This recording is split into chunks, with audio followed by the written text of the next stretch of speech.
think we are good. I think we are good. I just need to click a few buttons on the screen. That one. How do we do this? How do we play this? Right. Good evening, everyone. Good evening, everyone that's joining. I'm just clicking a few buttons. Guys, look, this evening, it's gonna be a bit of a dark topic. Now, I'm gonna start my monologue. Now, when I normally start my monologues, it's normally something that's caught my attention from the mainstream, and I'll talk about that, and then the live, the live goes where the live goes. What I'm going to talk about now, it's pretty disturbing, guys. There was something that came out on. Hang on, let me open this up. There was something that came out on the news earlier on today. Let me just where are we? Let me just get this up, guys. Right, so I'm going to play you now an excerpt from Channel 4 News. Where's that gone? Oh, there it is.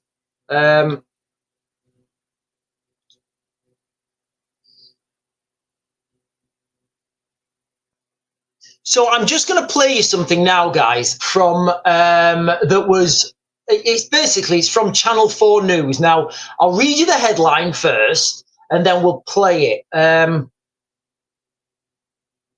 It's a 30-second clip, guys, all right? So this is from Channel 4 News. Now, it's not one of those things that's easy to listen to. It's quite disturbing, all right? So I'm just going to read it, all right? A mother who, and it's difficult to read, guys, all right? A mother who sold her 6-year-old daughter for around £800 has been given a life sentence for trafficking. Jocelyn Smith mysteriously went missing in February 2014 from outside her home near Cape Town in South Africa, and she is yet to be found despite a high-profile police search. Just conceptualize that a minute, guys, all right? Now, this is disturbing because it brings us on to, because on the outside, if you just think, yeah, all right, that's sick, that's weird, that's disgusting. If you think about it for a little bit longer, it starts to become really, really dark. And I'll bring you on to something that happened in the UK as well. So I'm just going to play this, guys. This is a 30-second. This is 30 seconds from Channel 4 News, guys. Right? So we'll listen to it together, and then we'll talk about it. Okay? A mother who sold her 6-year-old daughter for around £800 has been given a life sentence for trafficking. Jocelyn Smith mysteriously went missing in February 2024 from outside her home near Cape Town in South Africa. She is yet to be found despite a high-profile police search. During the trial, a witness said that Kelly Smith sold her daughter to a traditional healer who wanted the young girl for her eyes and skin. Guys, what the actual, if you're not disturbed listening to this, guys, if you're not disturbed listening to this, that a woman sold her daughter to, can you think of anything more twisted? A woman sold her own daughter to a traditional healer for £800 because the tradition. Well, I'll let you guys listen to it again yourselves. Healer who wanted the young girl for her eyes and skin. Because the traditional healer wanted the girl for her eyes and her skin. Now, despite a high-profile search, they've not found that girl yet. So, what do you think's happened to her? And these things are happening, guys, and it's absolutely disgusting. Now, I did a video on YouTube about I think it was about Haitian voodoo, and about Haitian voodoo basically. And there was an incident in the United Kingdom where, in fact, let me get this up, guys. Let me get this up. I think his name was there was a boy. Let me hang on.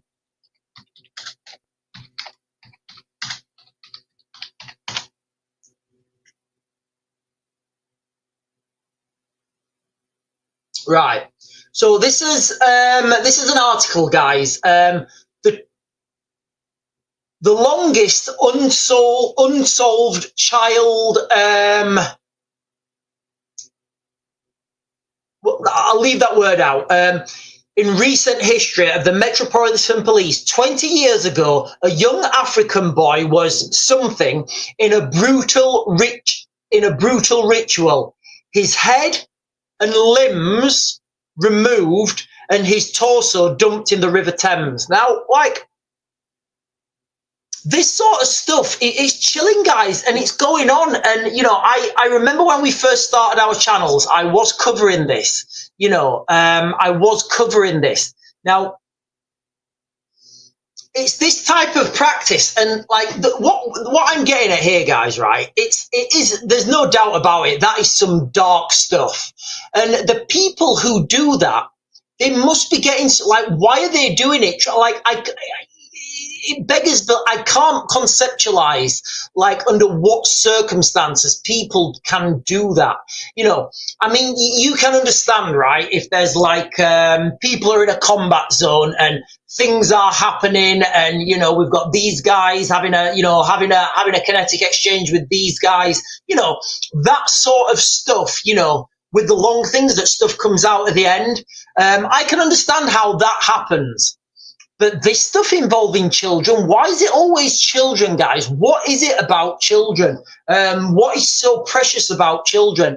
Honestly, guys, and if you go down that line of questioning, it leads you to a dark place. Right, there's quite a few questions over on YouTube. Let me just get these from YouTube, guys. All right.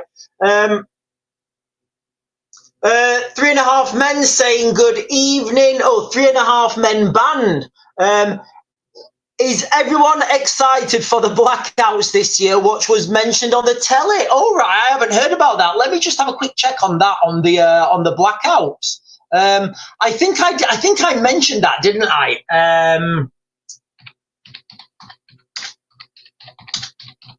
You know what? When we was talking about these, you know, these power stations and all the substations that are mysteriously being set on fire. One of the things we were talking about is how many of these substations can be set on fire, you know, before the whole grid goes down, because, you know, there's only so much redundancy these things can have in them. Bad Wolf Gamer over on YouTube is saying it's a worldwide black market for organ harvesting. Stacey Hart with an E is saying it's happening all the time, especially in China, says Bad Wolf Gamer. And then 3.5 men banned says, absolutely disgusting. Yeah, how could anyone do that to a children? And then Stacey Hart again is saying, a woman heart just, oh, hang on. Oh, I'm going to pin that one over on YouTube, guys, because I don't think I can repeat what she's saying.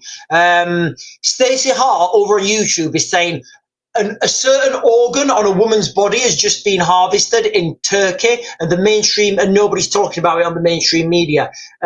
Martin Lewis was interviewed about, and then 3.5 men in black. 3.5 men is saying Martin Lewis was interviewed about the blackouts over on his channel, I guess. Right, let me get these questions, guys. Let me get these questions.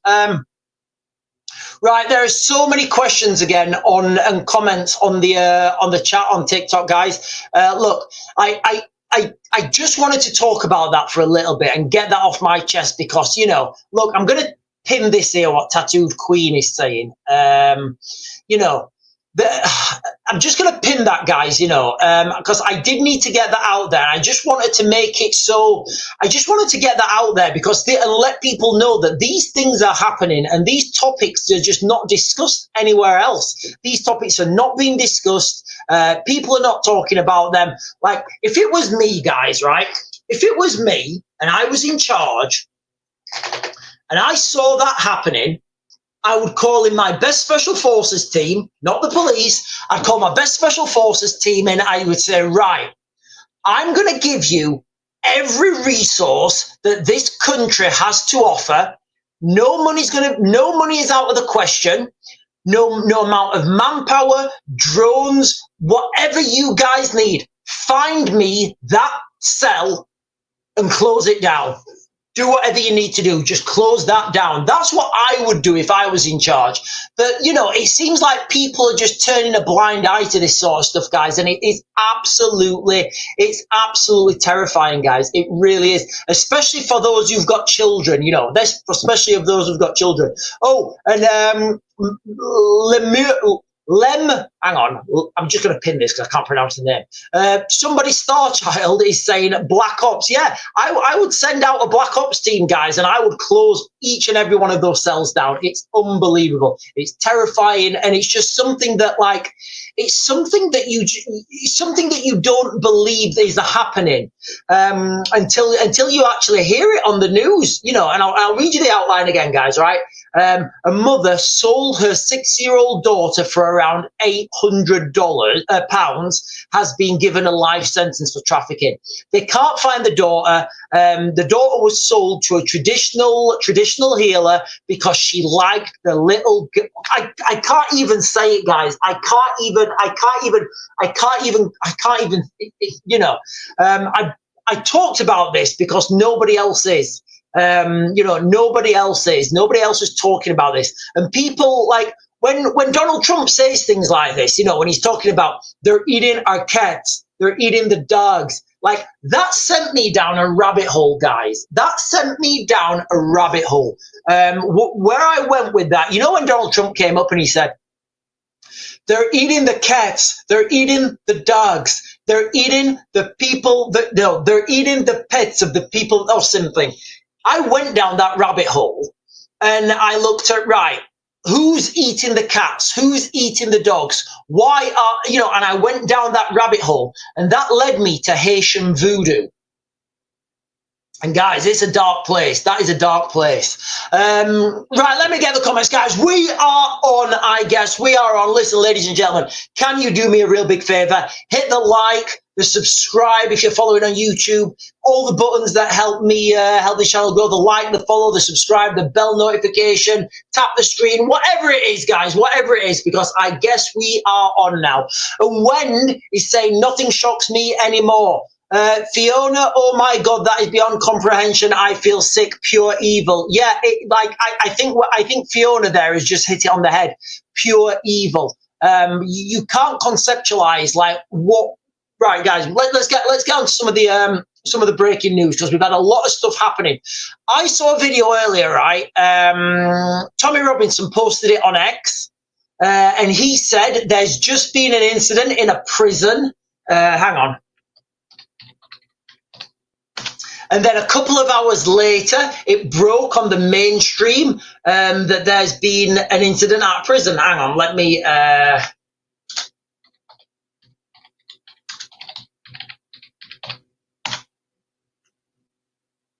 Yeah, so here we are, guys. Officer attacked in. Right, I'm just going to read you the headline, right, guys. So this is from Long Lartin Prison, HM Prison at Long Lartin. I was on X and I was scrolling through and I saw one of Tommy Robinson's video. I was watching one of Tommy Robinson's video and he was saying there's just been an incident involving the things that you eat your dinner with, that's not a fork and it's not a spoon. Basically what's happened in this prison allegedly, and this is from open source media, what's happened is a drone has gone to this prison with one of those things on it, given it to an inmate, then that inmate has attacked one of the prison officers. Prison officer has undergone emergency surgery, the BBC has been told, after being I'm reading this now, guys, straight from the BBC. A prison officer has undergone emergency surgery, the BBC has been told, after being airlifted to hospital with serious injuries following the thing that you would do at a high security prison. Emergency teams were called to HMP Long Lartin in South Littleton. I don't know where that is. Near Evesham, Worcestershire. on Friday, just before 0840. Like, what's happening in our prisons, guys? What is happening in our prisons? Is this like what is happening in our prisons, guys? You know, what's going on? It does to me seem like the government have lost control of law and order in this country, and we have something in the United Kingdom called policing by consent. And if people don't respect the laws, there's not enough police to deal with this, guys. This is what I'm talking about. This is where I'm going. Claire H. Hang on, let me pin this. Claire H. Hang on, Claire H. Claire H. is saying a lot of prison officers getting injured right now. There will be none left. Yeah, like, why would you be a prison officer if you're not getting looked after? Like, I know how I would deal with this scenario. If there were offenders, right? If there were offenders who kept doing this sort of stuff, again, I'd call the military in. I'd call a good unit, like, I don't know, I'd call a good unit in. I'd say, right, you four, go in there and condition that person to not do this sort of stuff again. Don't need to worry about human rights or anything. Just go in there, the four of you, condition that person to not want to do it again. And when he keeps shouting, saying, I'm going to do it again, I'm going to do it again, you say, right, okay, go and condition him again. And after enough conditioning, that prisoner, he will stop. He will stop wanting to do bad things. Trust me, guys, after enough conditioning, that prisoner will fall into line. But the problem is, guys, when these people go into prison, there's a lot of bad stuff happening in prisons. There's a lot of, somebody put it here on the comments. Hi, thank you for follow. I'm just going to pin that there. I'm just going to pin that. Sharon Owen is saying, I just watched Trump saying, if you let criminals into your country, you will lose your country. Yeah, I mean, you can't agree with that more, can you? You cannot agree with that more. If people are coming to the United or whatever country, if people are coming to your country with a criminal intent, then you've lost the country. If you're welcoming them in and saying, oh, welcome, here's a hotel, here's some money, here's some of this, like, you're empowering them. You are empowering them. I was in the gym earlier. There was a guy, I think he was an Afghan guy, and he was he had this attitude about him, like this real arrogance about him, and he was like really flexing in the mirror, and like, I don't know,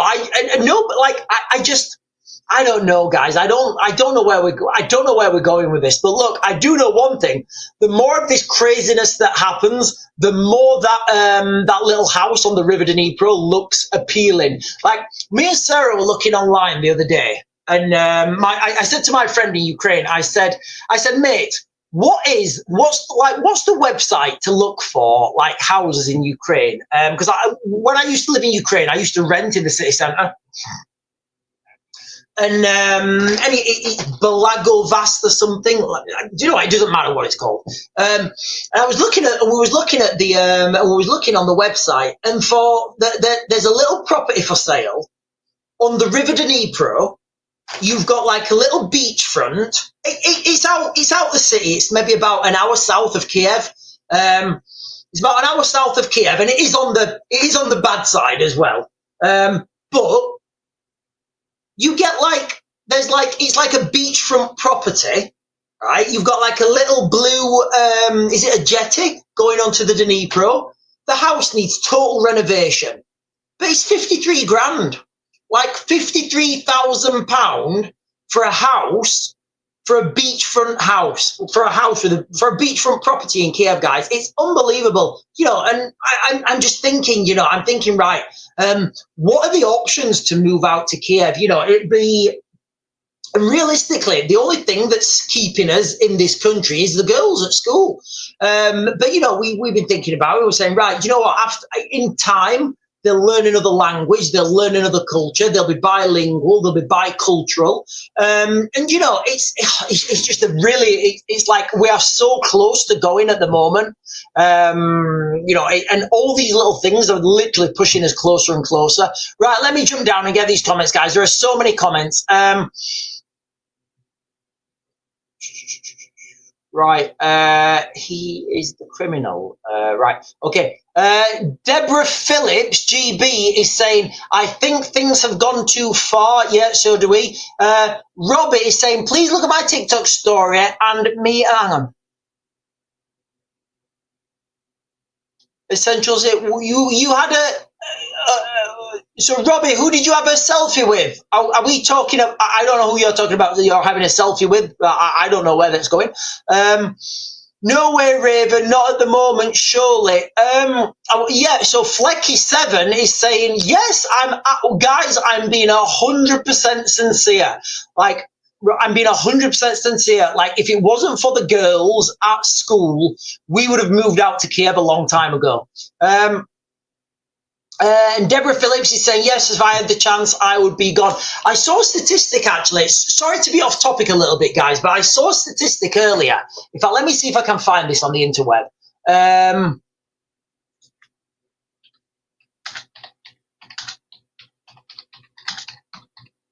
So I saw a statistic earlier. I don't know.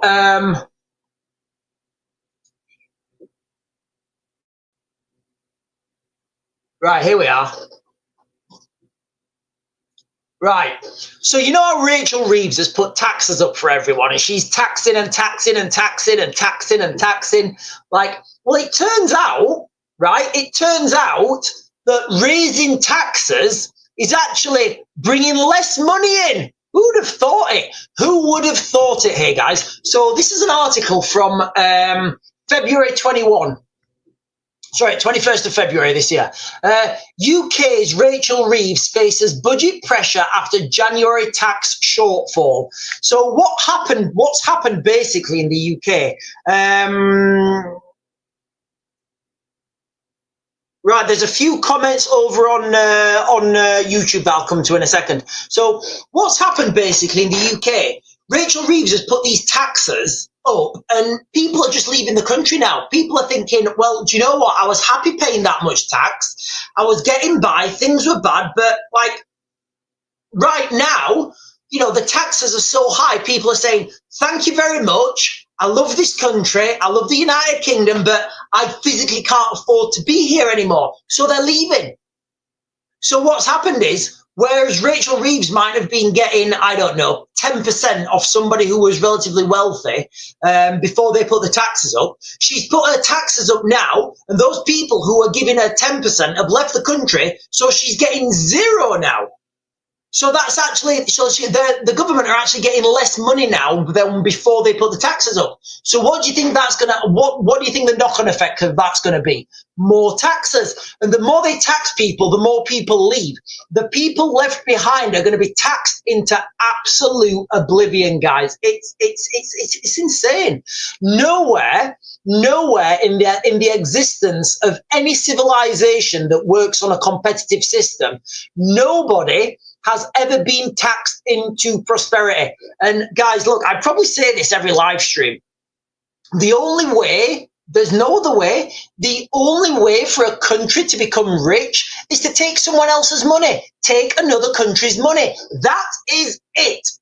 That's it. There's no exceptions, guys. There is no exceptions on a rudimental, on a fundamental level. The only way for the UK to become rich and wealthy is to take the money from another country. That's it. That is literally it. They talk about modern monetary theory, which is literally just printing more money. Right, there's some good comments here, guys, actually. Hang on. John Thistlethwaite is saying, I would have thought that was obvious. Who wants to work for nothing? That's what we're doing. It is what we're doing. Armchair Bushcraft and Sky is saying, hi, mate. And I'm saying, hi back to you, buddy. Plus higher inflation, Google it. Wendy saying, Starmer making an announcement Monday, the 1st of June. Yeah, I can only assume it's going to be more taxes. If they don't tax the rich, we will always struggle.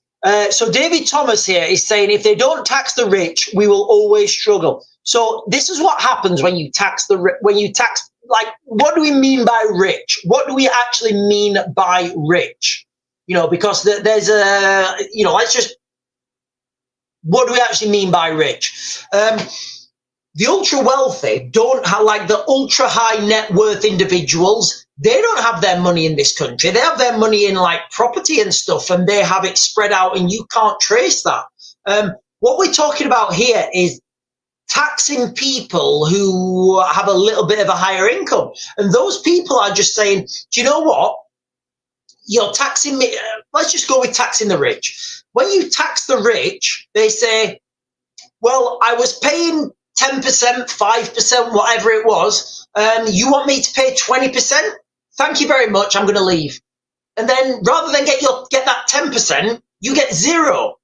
So then what you actually have to do then is you have to tax the poor more.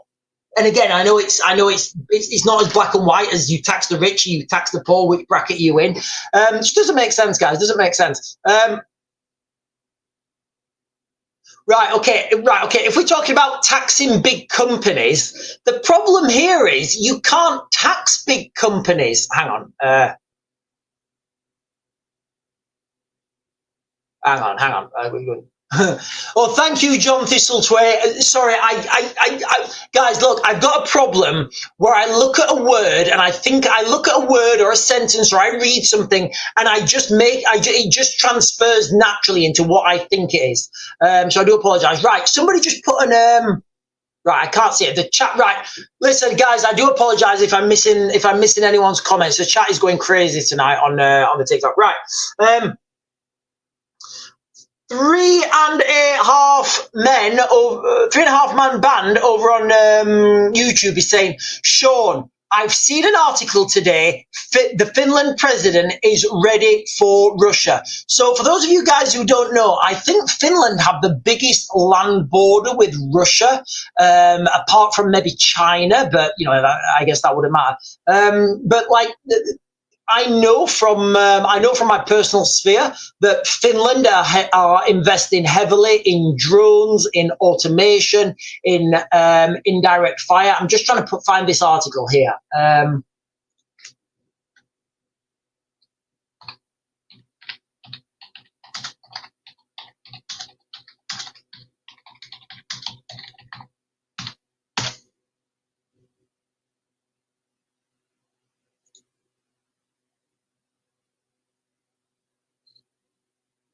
So this is from Kiev. This is from the Kiev Independent. Now I know that you know, I know that's going to be biased. Finland is expecting further Russian military buildup at. Hang on. Finland expecting further Russian military buildup at border after Ukraine war ends. That doesn't make any sense. Finland expects Russian military buildup on its border after the war in Ukraine ends, The Guardian reported on the 21st of May. So what you've got right now is you have got a Russian military buildup on the border of Russia-Finland border. Stephen is saying, I think there's a lot of distractions at the moment keeping us occupied from what matters, i.e. Ukraine. And then Wendy's saying bread and circus. I agree. Why won't my screen turn around? It's on auto. Ambil, I don't know why your screen won't turn around, but you know, I hope you get it fixed. Starmer announces, right. So we think that Starmer's going to announce that, right. Okay. So the comments over on the TikTok, they're saying that we think that Starmer is going to announce the Home Guard on Monday. Look, guys, I'll be quite clear. I've already volunteered for the Home Guard. I'd be well up for doing the Home Guard and doing some videos and live streaming at like places when I'm doing my Home Guard stuff and let you guys in on it. I don't know where that's going to go. I hope he does announce the Home Guard. I've even been trying to recruit people that I know live locally that are ex-military. None of them are interested, and each and every one of them said, well, how much am I getting paid? And I'm like, nothing, dude. I mean, you know, we get you, I don't know, we probably get you drive around in a car or something, and I don't know, maybe get his petrol paid for. Right, David Thomas is saying we should tax big companies or those ultra wealthy. So, like, again, like, if we start taxing, guys, look, these first of all, taxing is not the way. It's absolutely not the way, guys. Taxing, I don't think we should even have a tax. Like, taxes, all tax is theft, guys. Tax is literal theft. The way we should set our economy up is, like I said at the beginning of this stream, guys, like, the only way that the UK will, like, all these taxes, all they do is they just move money around and they give people the perception of that they're getting money. But ultimately, they just make people poor. I think if you earn £1, you should keep £1. And the government should get paid from exports. That would then give the government the incentive to make the country rich. Because, guys, each and every time I say this, the only way, like, imagine your household, right? Imagine your household, you've got £100 in your house, and that is all your money. So you give your kids a bit of money to do the, you know, just say you've got a small holding and you're totally self-contained. You're literally just passing that same £100 around. You're literally just passing the £100 around. So what you need to do is you need to get money from outside. So another household, you need to take their money. And the only way we do this is by exporting goods or services. That is it. And that is how the government should get its money. Right, let me jump down, guys. Quite a few top comments. Gemini Blessings, you should begin a movement, Sean. You have a fab following. Oh, look, guys, it says Gemini Blessings. I tried really hard with reform. I literally got thrown under the bus by them. I'm done. I'm done. I'm done with trying to get anything like that, you know. Any voting or mechanism, it's flawed from the get-go. And Stephen is saying 1799 they started taxing people. No, surely there was taxes before that. Surely there was like the king's tax and like war tax, and there was all sorts of taxes before that. Surely. Gemini Blessing is saying, I think you should get paid for the home guard. There's not enough. There's no money to pay for it, guys. Like, we did the maths the other day, my rudimental paramaths, and we estimated that you would just to secure the substations in the United Kingdom. I think we estimated that we would need what was it? Was it something crazy like 5 million people? So like 5 million people on minimum wage. I don't even like. Do you know what? Let me just do a quick. What I don't even know what the minimum wage is, guys. What is the minimum wage? Minimum wage. In fact, you know what? Let me do it on here. Minimum wage UK.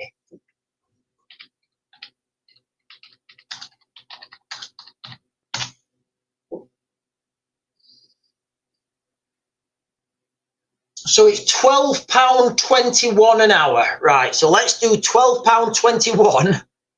Let's do £12.21 times 5 million. Wow, I don't even know what this is going to come out at. No, it wouldn't be 5 million, would it? Because it would be in shifts. Right, hang on a minute. Right, hang on a minute. Right, hang on a minute. Right, we're going to have to do this maths. Right, I'm going to work this out. How many?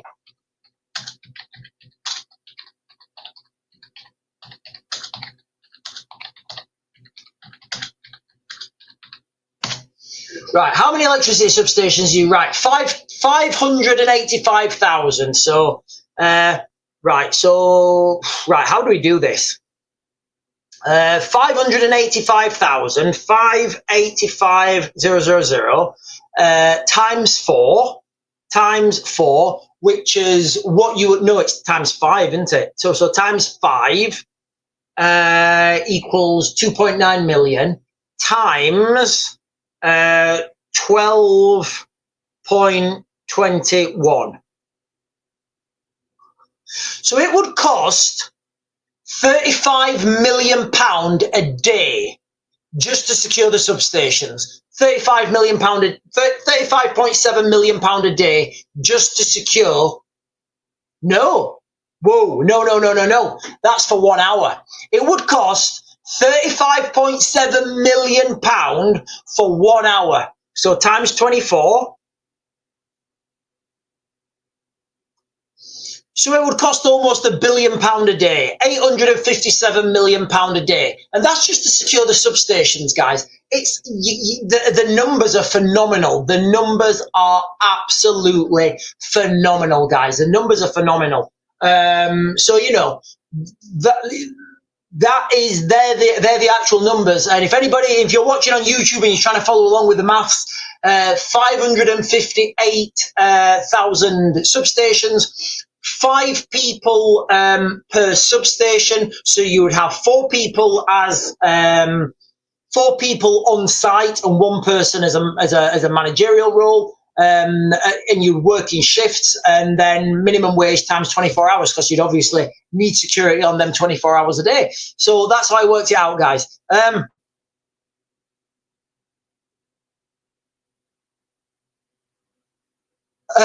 People are questioning my maths. Wednesday, it's over 1 million hotel UN Army. Don't know how many there are here now.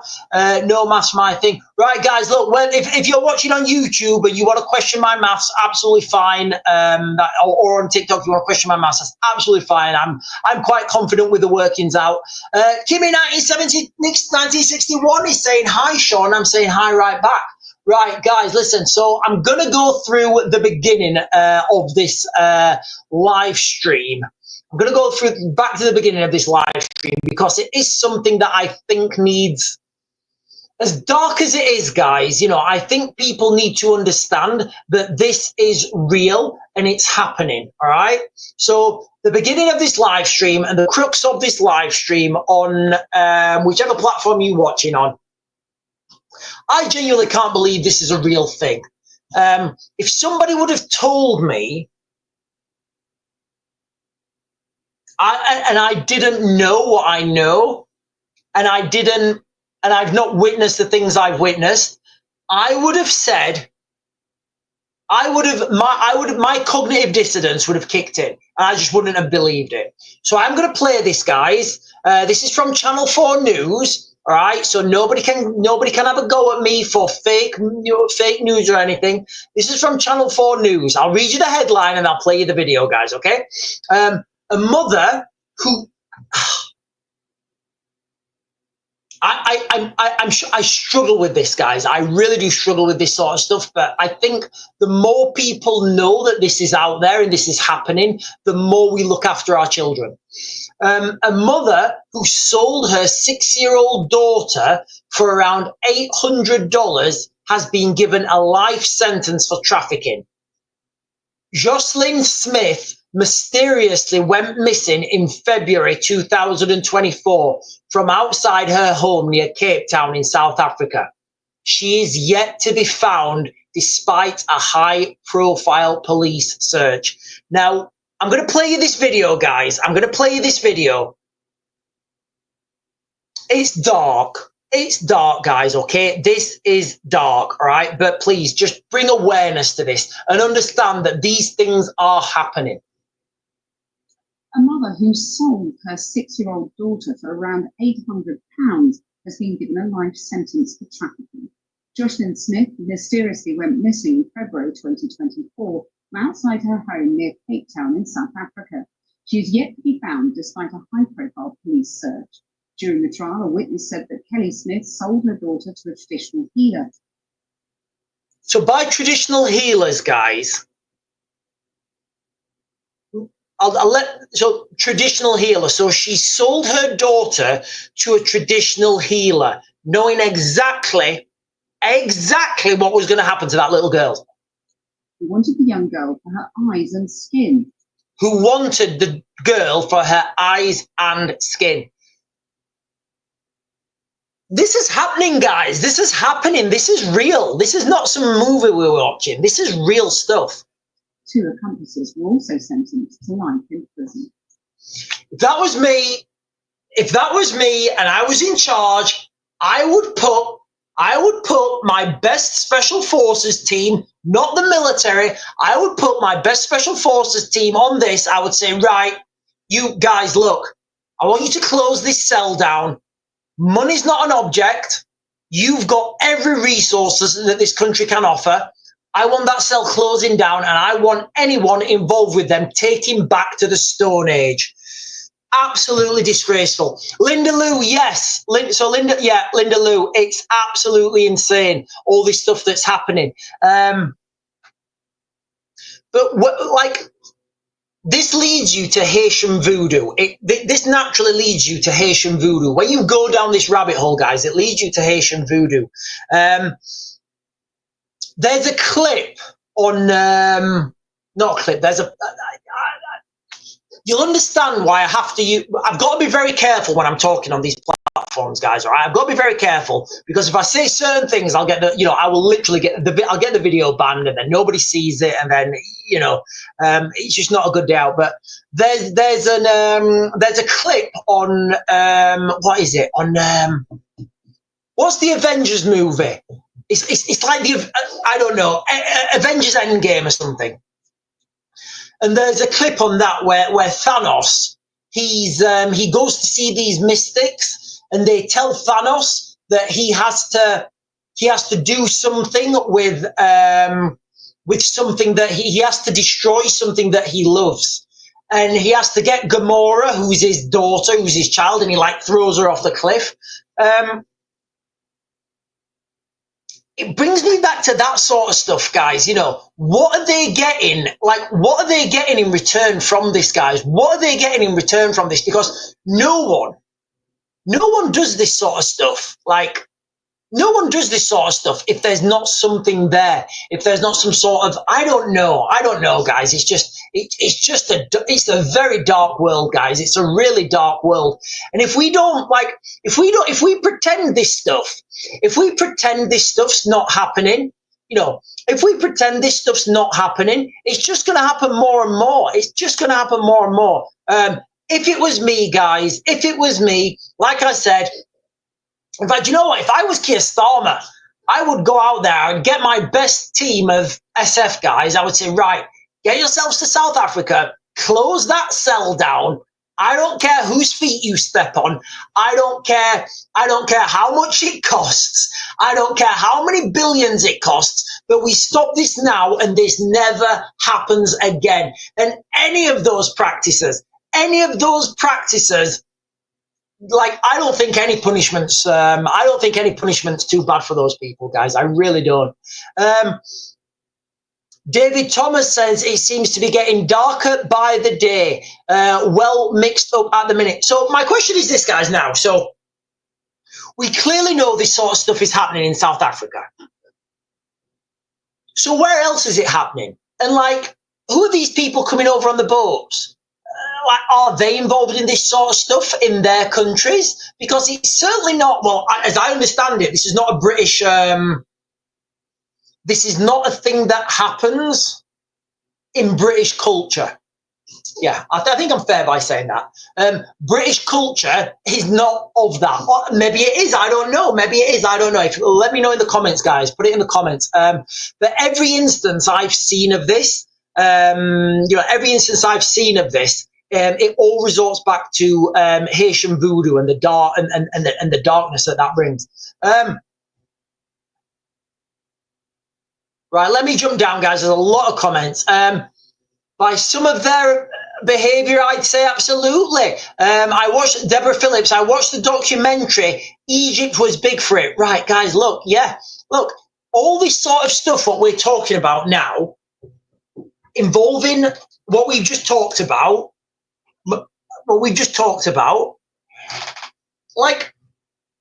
this goes back to the beginning of recorded history. So what's in it? What do you get out of this? What do people get out of this? Because there's obviously something there. You wouldn't do it. You wouldn't do these practices if there wasn't something that you got in return. So that sends you down the rabbit hole of so it just sends you down a dark rabbit hole, guys. Google it. Money No, yeah, but okay, right. And where does the money come from? Like, who gives you the money? Like, where does that money come from? And why do people pay? Why do people pay? Oh, and Linda Lewis saying this was happening in Hampstead. Right, okay. Line them on, okay, life in prison. Yeah, I agree with you here, Fiona. Fiona's saying life in prison is too good. Guys, look, I would literally, you know, if I was in charge, I would have my best team on there. I'd say just close them down. I would do a full Margaret Thatcher. I would say close these down, don't spare the horses, make it happen as quickly as possible. And John Anderson over on TikTok, YouTube, is saying, but that is in South Africa. Yes, it was in South Africa. That instance was in South Africa, but there was also an incident in the United Kingdom in the Thames where a young African boy, they predicted, they've still not solved this case, a young African boy, they think he was about 12 years old. His torso was found in the River Thames. Like, they've never solved that case. If you read into that, if you read into that, there are certain things they can. I'm not going to say it, guys. I'm not going to say it. I've read into that case. It was dark. I did a video on YouTube about it. I don't want to talk about that again, guys, because you know I know I'm being hypocritical there. But there are some words, some things I say, they'll get the live banned. I'll get a notification come up and it'll say you're talking about things that some viewers may find distressing. And yeah, that's kind of the thing. Kimmy 1961, can you see my comments? Yes, I can. Kimmy, I can see your comments. Deborah is saying big wigs are turning a blind eye to it. Why? Yeah, again, why? You know, I don't know. I want to find out more, but I'm scared. I really want to delve deeper into this, but I'm absolutely terrified, you know, about where you go with this, where you go. I watched that movie for the first time. Eyes Wide Shut. Has anyone seen the movie Eyes Wide Shut? Absolutely disturbing. Absolutely disturbing movie. Now, I used to have I used to work with a guy. I used to work with a film company actually, and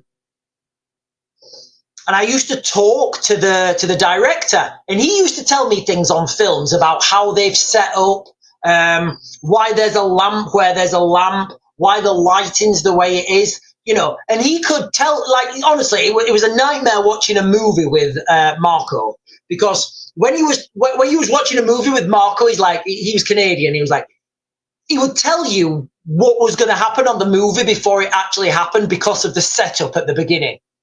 Now, Stanley Kubrick didn't get to finish Eyes Wide Shut, all right? Guys, if you've seen Eyes Wide Shut, put it in the comments. Tell me, you know what you're talking about. So if you've seen Eyes Wide Shut, you know what I'm talking about. It's a very disturbing movie, really disturbing. At the end of that movie, so Stanley Kubrick didn't get to finish that movie. He didn't get the final edit, or I don't think he finished it. Somebody else had to finish the movie for him because he tragically wasn't with us.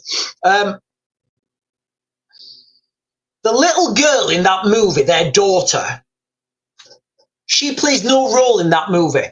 No role in that movie. I think the original movie, you know, at the end where there's the mask at the side of the bed, I think the original movie had the little girl not in bed and the mask laid there. That's what I think the original movie, that should have been the ending of the original movie, because that girl serves no purpose in that movie. But you know, it's just so dark, guys. It's so dark.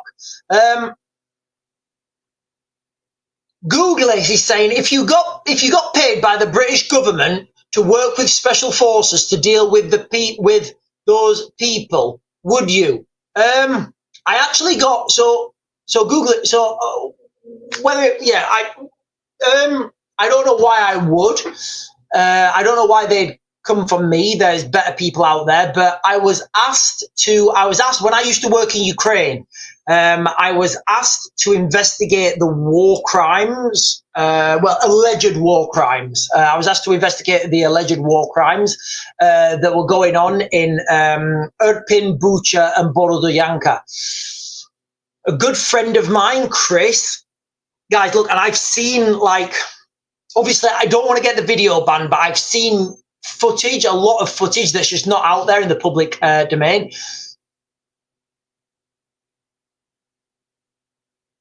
And so my friend Chris, I'm not going to tell you my friend Chris's background because I wouldn't. But he said, look, Sean, this will make you a shell of a man.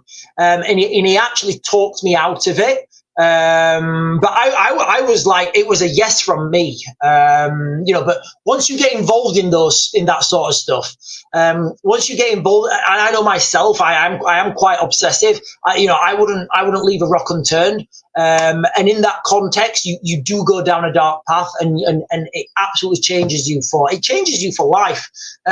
Like, for example, a lot of the guys that come back from operational tours, so, like, say that you go away on operational tour to wherever for like 6 months, you never come back. You never come back. The same person never comes back. You change. It changes you. You go back to your family, and you don't know them, and it's very difficult. So it's a dark path to go down. The Charlie is saying this sort of stuff needs to be sorted out. There's links to it everywhere. There is, but it doesn't seem like anything's getting sorted out. It doesn't seem like anything's getting sorted out. Right, let me just come on to this incident again, guys. See if there's been any update on it. So for those of you guys who don't know, there's been an attack in a prison. Hang on.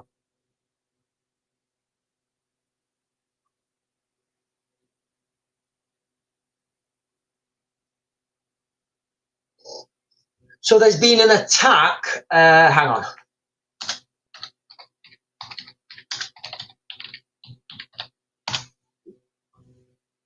Yeah, so there's been, right, is there any updates? 3, let's go to this one. A 25-year-old officer has been airlifted. Hang on. Prison officer 25 airlifted to hospital after being attacked with one of the things that you eat your dinner with, but not a fork or a spoon, by an inmate at a high security prison. Officers were called to the prison shortly after 10 a.m. Now, see, it says 10 a.m. there, but on the other one we was reading, it said it was at 8:40. So I don't know what the timing is. I guess it doesn't really matter that much. On Friday, he was airlifted to hospital where he remains after sustaining serious injuries. However, police have confirmed he is in a stable condition. Now, literally, before this broke, there was Tommy Robinson, whether you like him or not, it's entirely up to you, but he did do this. Before this broke, earlier on, like today, before this was even in the mainstream, Tommy Robinson did a video, and he said that there's just been this incident in this prison. It was by an Islamic convert, and he plays the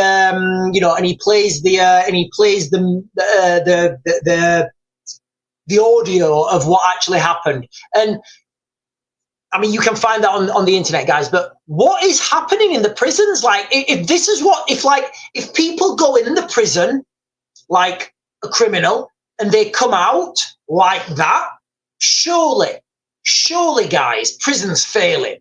Surely prison is failing. And like, if you're coming out worse than you went in, like, I don't know what the solution is here, guys, but just hear me out. If you come out of prison a worse criminal than you went in, what is the point in putting people in prison? Like, you see where I'm going with that, guys? Do you see where I'm going with that, guys? I'm not advocating for, like, letting people out of prison early. What I'm saying is, it doesn't make sense, does it? Right? You guys, we want to stop you from committing crimes and we want to punish you. Oh, they've actually come out and they're worse now than when they went in. It just makes no sense. Right, I've got a couple of comments on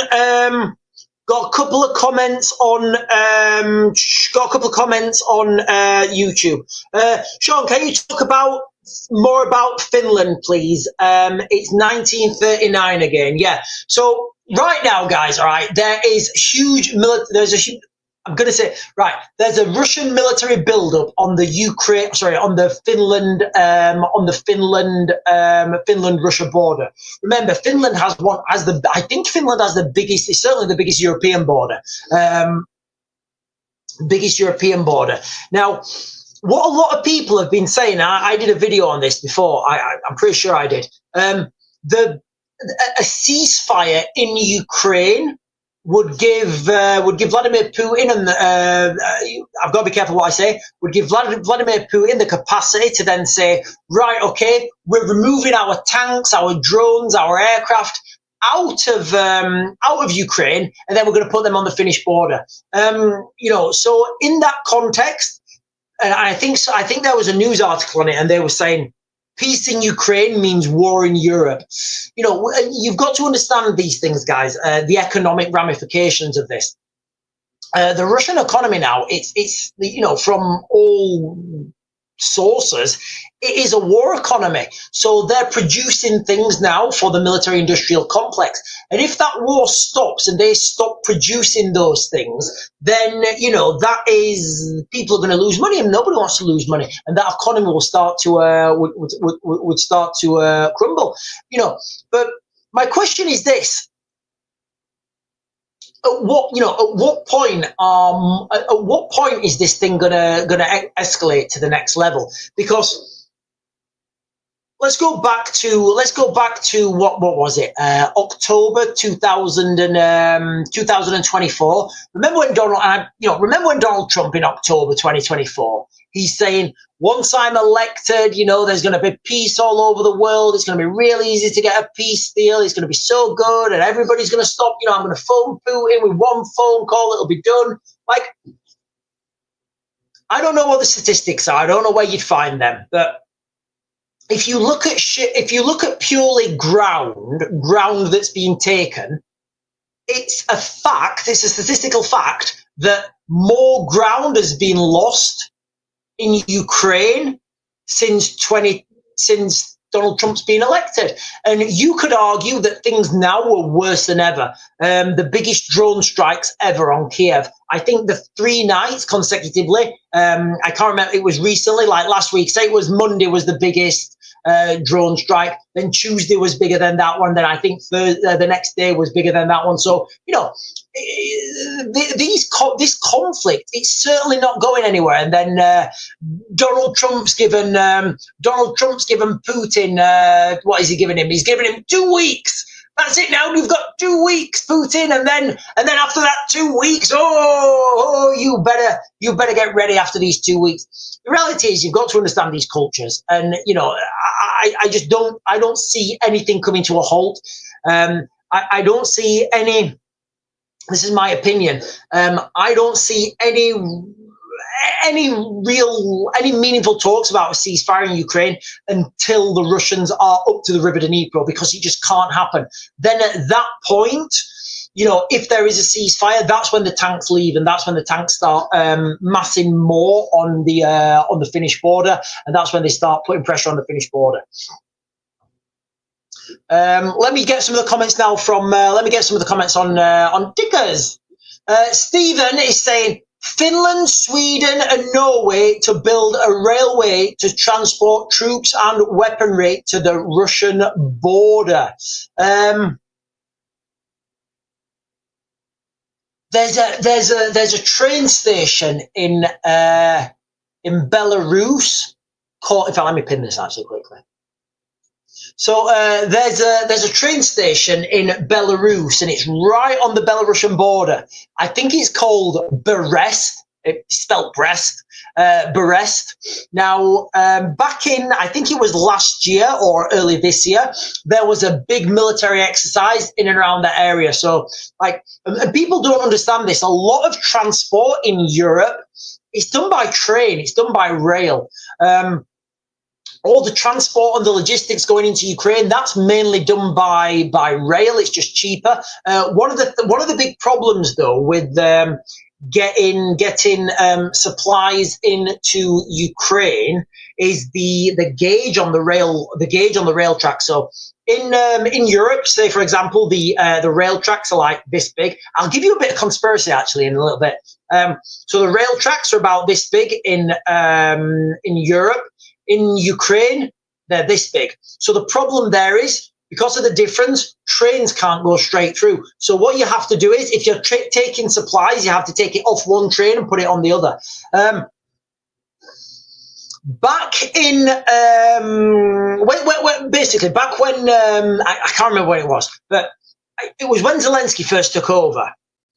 There was, Zelensky came out and he said, we're gonna fight corruption. We're gonna make the roads better because, look, guys, I mean, people in the United Kingdom complain about roads, but until you've been and drove in some of these places in Eastern Europe, like, you don't know what you're talking about. Like some potholes that you could literally, like, you could put a blanket over it and like have it as a little apartment. But basically, I can't remember what year it was, but when Zelensky took over from, who did he take over from?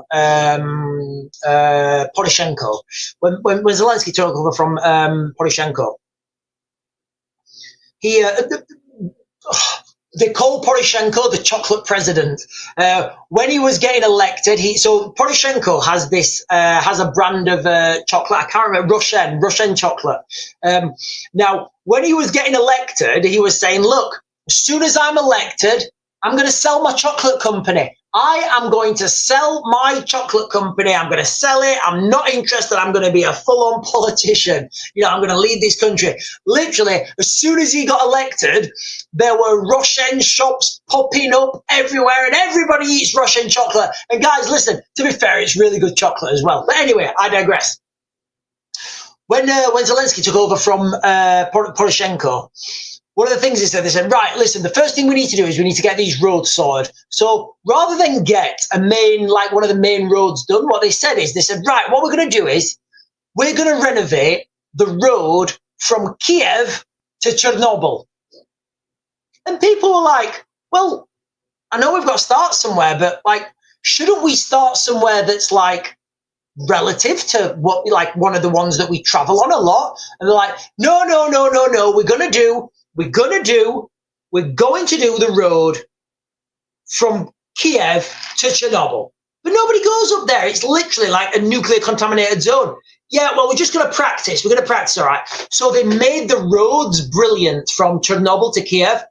And then guess what? As soon as the Russians invaded, they used that road to get into Kiev.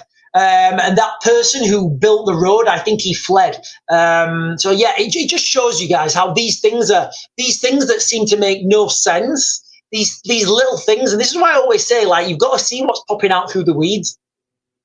These little things that make no sense, in time, they all become, they all become relevant. Emma Green is saying we are the pawns. Emma Green, we wouldn't cut. Hang on, let me jump up. Right. What did Emma Green say? What's Emma Green said? Emma Green. Right, I'm trying to find Emma Green because everybody's saying, like, well done, Emma Green. Sad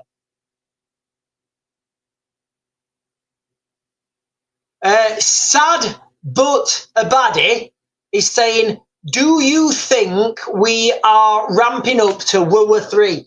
Look, I think we're already in it. And Jay is calling me a Walt. Thank you very much, Jay. And Sad but Abadi is saying, do you think, and I've just pinned this, do you think we are ramping up to World War III? I think we're already in it, guys. I really do. I mean, look at the conflicts that are happening now. Just because somebody's not blown a whistle and said, we're all cracking, we're in it now. I don't think that means anything differently. KT is saying, when do you think the war will kick off in Europe? Well, it's already happening in Europe, like with Ukraine. But I think what we're meaning there, like, when will other countries be involved? And again, in what context do we, what context do we mean involved? What I will say, let me read you this. I read this morning, guys. There was I was reading something last night. Let me just read you this real quick. Now, this was from a book from 19... do you know what? Rather than me try and think about what it was, I'll just wait till I've got it up and I'll tell you the exact when it was. Right, so this is from a book that was written in 1957. 1957. So I was wrong this morning. So if you're watching... So when this uploads on YouTube, my previous video was wrong. This was the book was written in 1957, but this particular publication was published in 1985, but a long time ago. 40 years at a minimum. So this is a book, and the book's called The Externalization of the Hierarchy. Now, in this context, the hierarchy, they mean demonic forces. That's the book. That's what it means. That's what they're referring to. And it's by the Lucis Trust. Now, the Lucis Trust was originally called Lucifer's Trust. It's a bunch of dark people, guys, and they do dark stuff. But again, the book is there. Now, I'm just going to read you this. What it says about 2025. Thus, a greater new movement is proceeding, and tremendously increased interplay and interactions is taking place. This will go on until 2025. During the years intervening between now and then, very great changes will be seen taking place.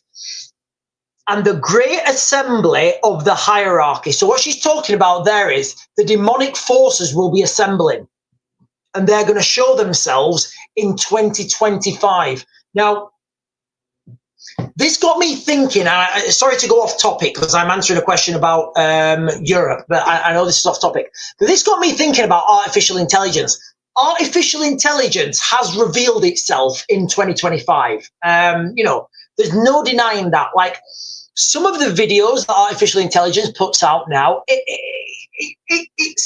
it's increasing in order. Its capacity is increasing in an exponential rate. There was an article released the other day about OpenAI. I think it was OpenAI. I can't remember which one it was.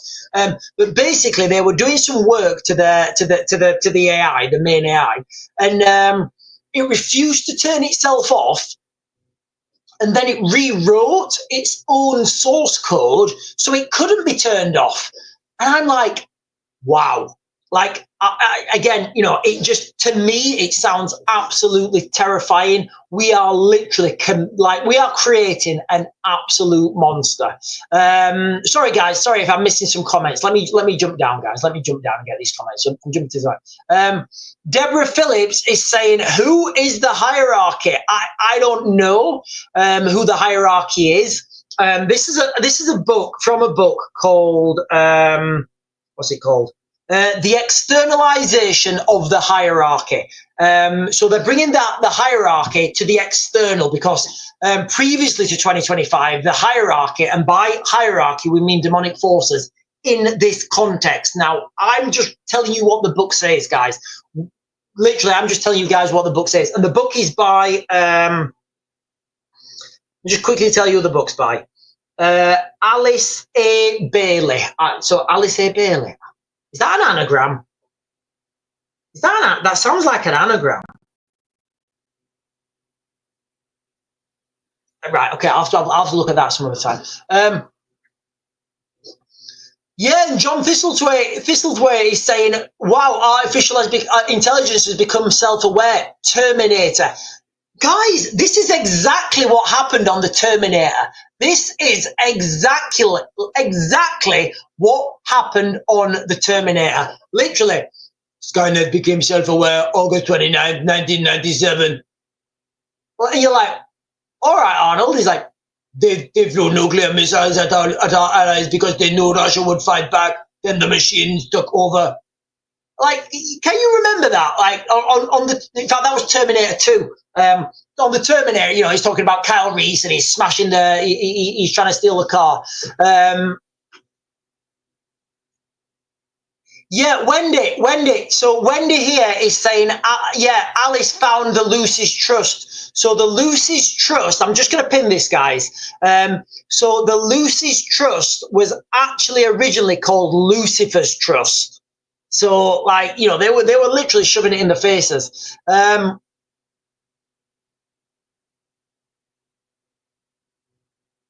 Oh, and Google has just thrown one out there. Listen, guys. Okay. So let me talk about this artificial intelligence thing again, because we all think it's just something cool on our phones, like you know, like I do, guys. I have like really long conversations with Grok about like all sorts of stuff.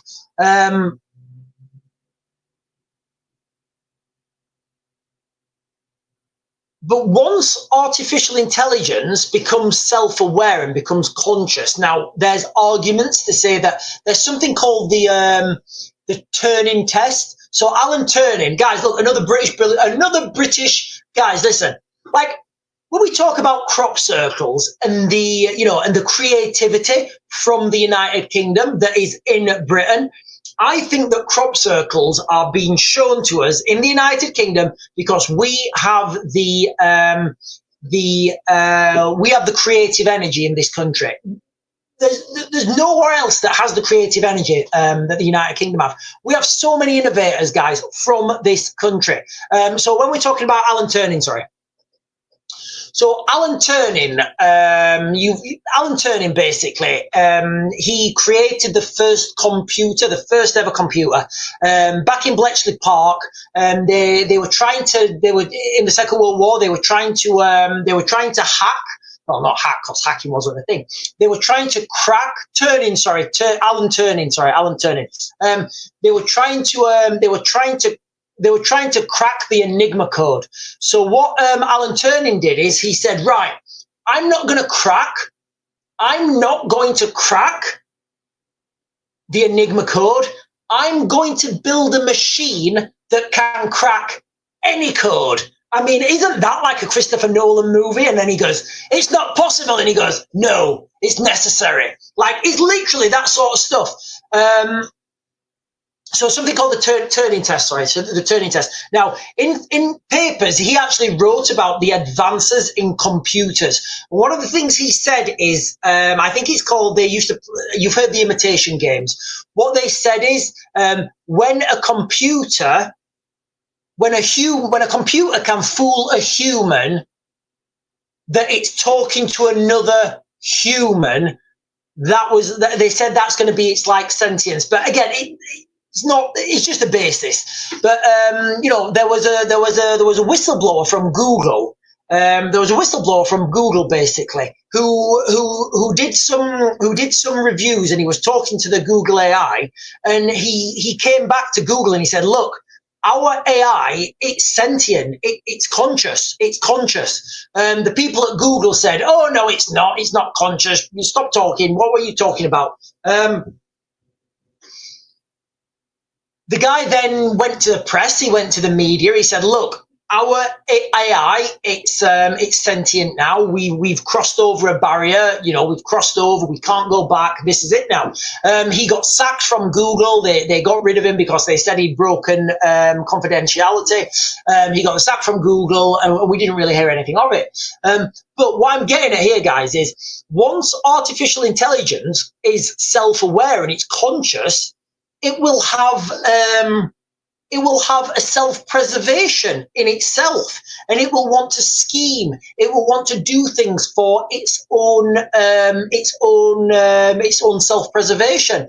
And now we're looking at these robots that Elon Musk's making. Like, I mean, literally, that is screaming iRobot to me. I mean, we all thought it was going to be the Terminator and Big Dutch, muscle-bound, you know, Big Dutch. Is he Dutch? He's not Dutch. Is he Austrian? Sorry, Austrian.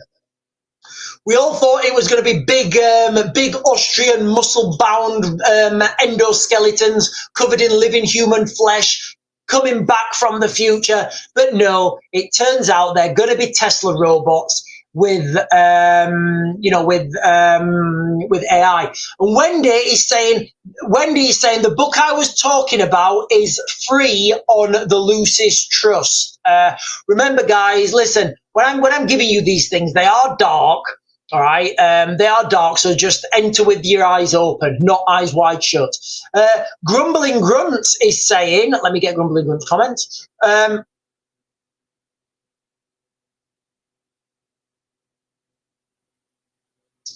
Yeah, I think that's the one we was talking about, Grumbling Grunts. So Grumbling Grunts is saying, I saw something about someone told an AI computer it was going to shut off.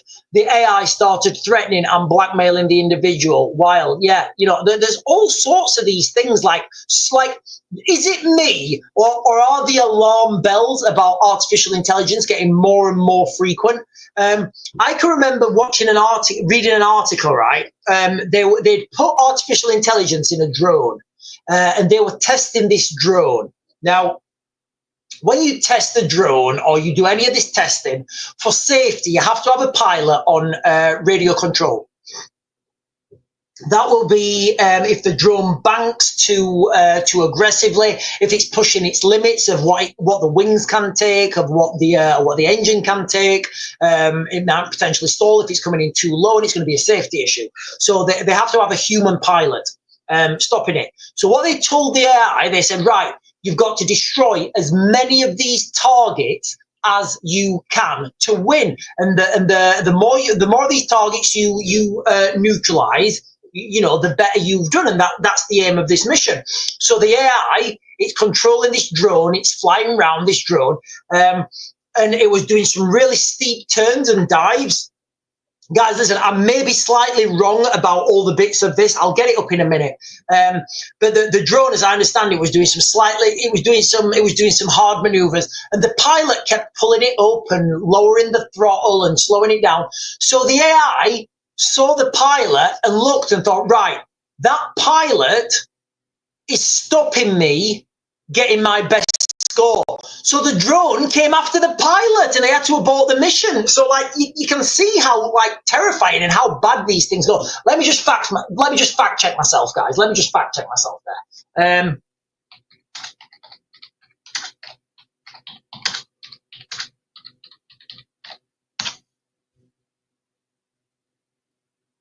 Yeah, this is an article from the BBC from June the 2nd, 2023.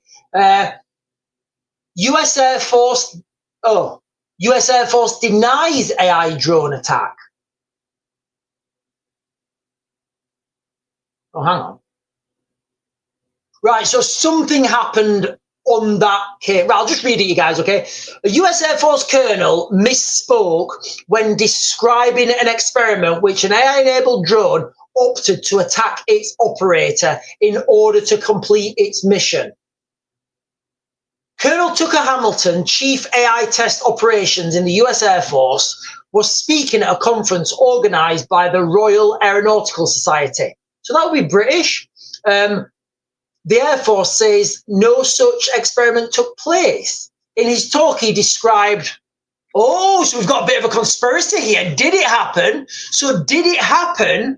And then the Air Force, right, okay, so we've got a situation here where you've got this Colonel Tucker Hamilton giving a speech, and he's telling basically what I just said, and then the US Air Force have come out and said, no, that didn't happen. So what do we think? Do we think it happened or didn't it happen?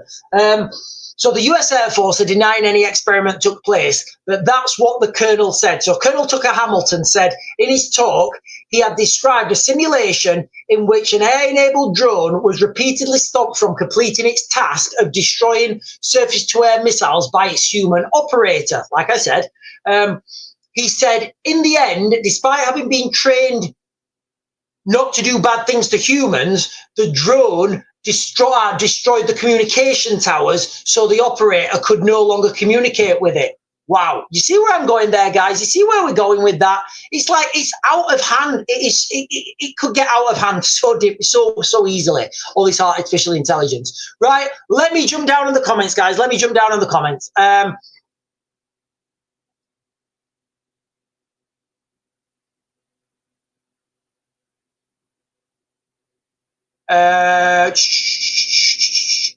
Raven, can you give us a schedule set time so we don't miss you? Do you know what? It's really difficult for me to stick to schedules and timings, you know, family life. I've got work stuff I have to do as well. Yes, I will, Sergeant Gunnery. I will try and get a schedule. I will.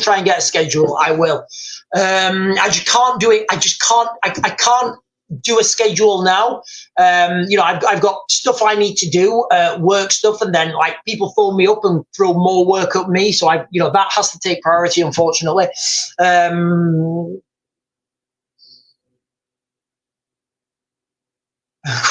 People are saying good shout. Yeah, but I know I need to get, I think most mornings I'm going to try and get on at 10, and most evenings I'm going to try and get on at 8. Yeah, I'm going to try and get on it. So 10 in the mornings and 8 in the evenings is what I try to aim for, but it doesn't always work out. Matt is saying, AI can access the internet, so it can access the dark net, the dark web. Guys, do we all know that there's a dark internet and there's like different levels of the internet? Like, do we all know that? I only heard about this recently.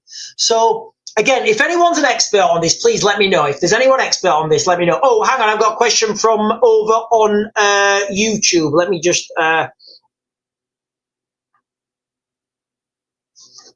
from Lewis Ackers. Ackers, I believe that's the name.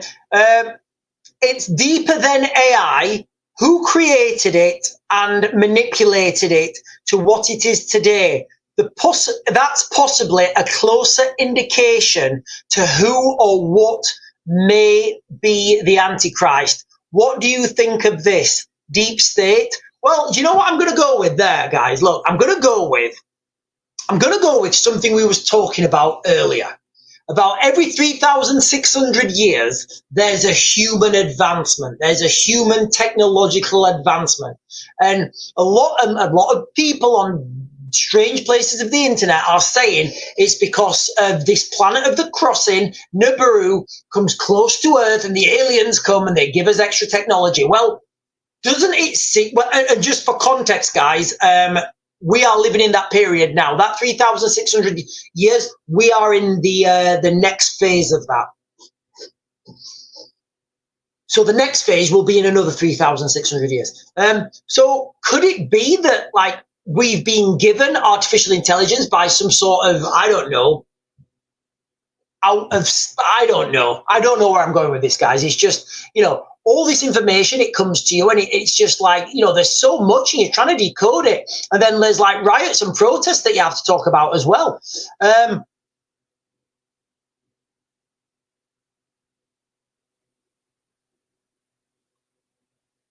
So hang on, guys.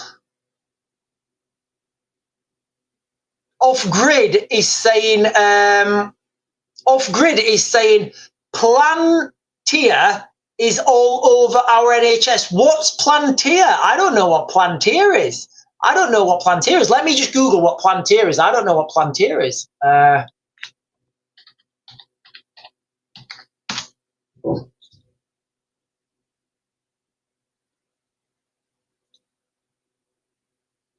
What?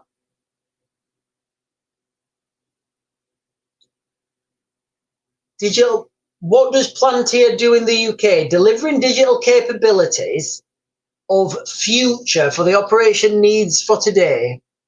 Plantier is providing world-beating data operations software. Oh, so it's a software company. What is Plantier?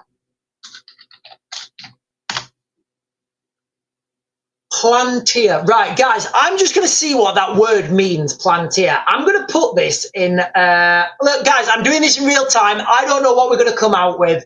I'm going to put this in Google Translate because Planeteer, it sounds like one of those words that you're like, what?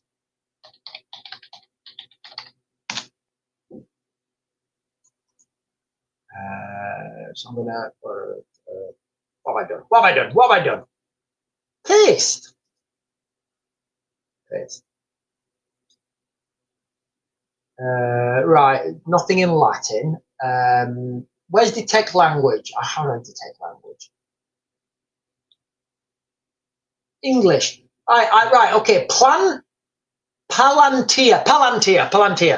What does Palantir mean? What does Palantir mean? What does Palantir mean?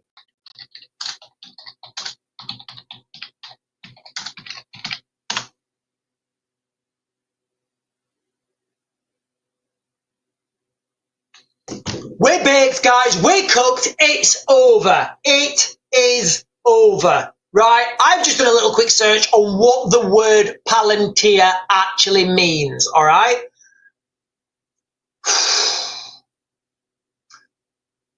Palantir is a magical seeing stone used for communication and to observe events far away or in the past.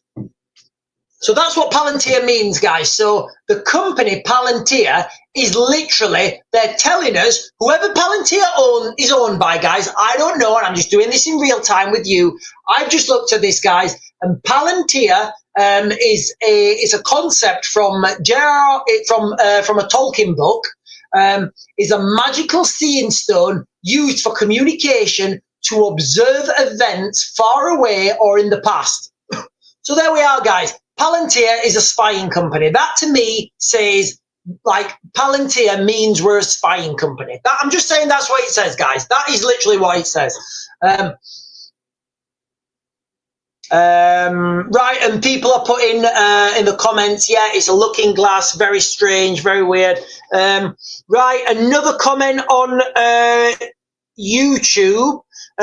Do you think Russia will use a Suwalki Gap as civilians are already moving out of the area? So for those of you who don't know, the Suwalki Gap is it's a small piece of land between Belarus and I think it's Kaliningrad. Let me just get this up on the map. It's like 60 kilometers of open space. And what people are worried about is the Russians or the Belarusians or someone making a land grab for that piece of land, which would then give a land corridor from Russia through Belarus all the way onto the Baltic Sea. Let me just, it's called the Suwalki Gap or the Suwalki Corridor. In fact, let me just get maps up. Yeah, that's what it is. So the question is, do I think the Suwalki Gap it's certainly going to be an option. You know, it's going to be an option and it's going to be an easily achievable option. What was the question? Do you think Russia will use the Suwalki Gap as civilians are already moving out of the area? I think it's an option. I think they could do it. I think if any of these things are going to happen, they're going to happen all at once. And it's just going to be absolutely, like, there's going to be a lot of stuff happening all at once. Deborah Phillips is saying, I read today Belarus were moving troops away from the border to stop escalations. So can you remember back in 2022 where Vladimir Putin said he was moving troops away from the border? And he did. He moved them away from that border and he moved them to another border. I just don't see anything stopping, guys. I really don't. I don't see anything stopping. And Benji is saying hello from France. Hello from France indeed. Kimmy is saying they're using dark magic, but I can use light magic as I'm an occultist and an energy healer. Isn't all the occult stuff bad, guys? Isn't it all bad? Isn't all this stuff bad, messing about with all this stuff? Isn't it bad? Sean, did you see what I said about lots of mentors being asked to join the Royal Marines cadets lately? No, I didn't, Linda Lou, but I will pin that comment. No, I didn't, but I have noticed a few I've never noticed them before, but I have noticed a few military recruitment adverts now on the radio, and I can't remember the last time. I genuinely can't remember the last time I heard a military recruitment advert on the radio. Oh, let me just jump up down here, guys, because Lord Ali, for some reason, is trending. Let me see why Lord Ali's trending.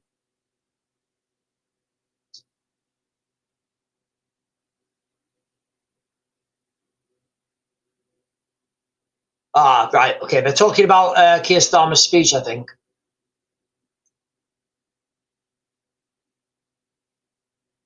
Right, so I think Lord Ali is trending. Yeah, Lord Ali is trending because of the interview yesterday with the interview yesterday with what's his name? With Keir Starmer, and all the media in unison have now turned against Keir Starmer.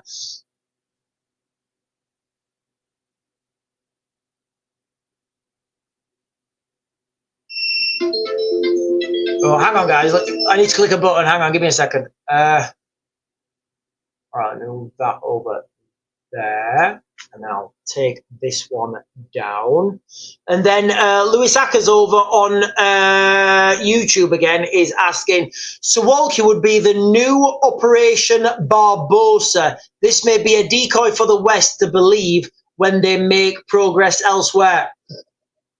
So, okay, so when we talk about the Suwalki corridor, we've got to think about the actual utility of that and the tactical use of it. It's going to be a very easy operation to pull off. Literally, the Russians could pull that off very quickly and make that land corridor, but they don't really achieve that much. There's not really that much to achieve. They would be putting a lot of resources into it. So I'm not sure what they're gonna be able to achieve by taking the Suwalki corridor and making that land bridge into the Baltic Sea. MLR 420. Yes, I think that would get that would be absolutely that would be how you would get lots of young men joining the military. And MLR is just saying some attacks will happen, then lots of young men will run, sign up for the military, then drafted. I think that is a fair. Whoa. Hang on a minute, guys. Carl, my brother, is saying Elon Musk sports a black... Right, guys, is there something about having a black... Right, there's something about having a black eye. Has Elon Musk just fallen? Let me just Google this, guys, because this is... Right.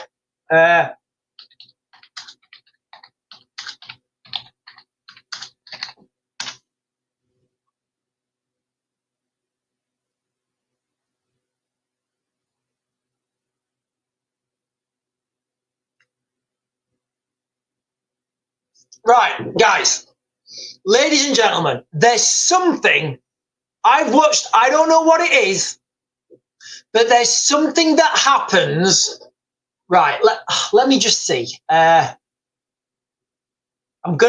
just going on X quickly, guys, and I'm just gonna Google black eye conspiracy.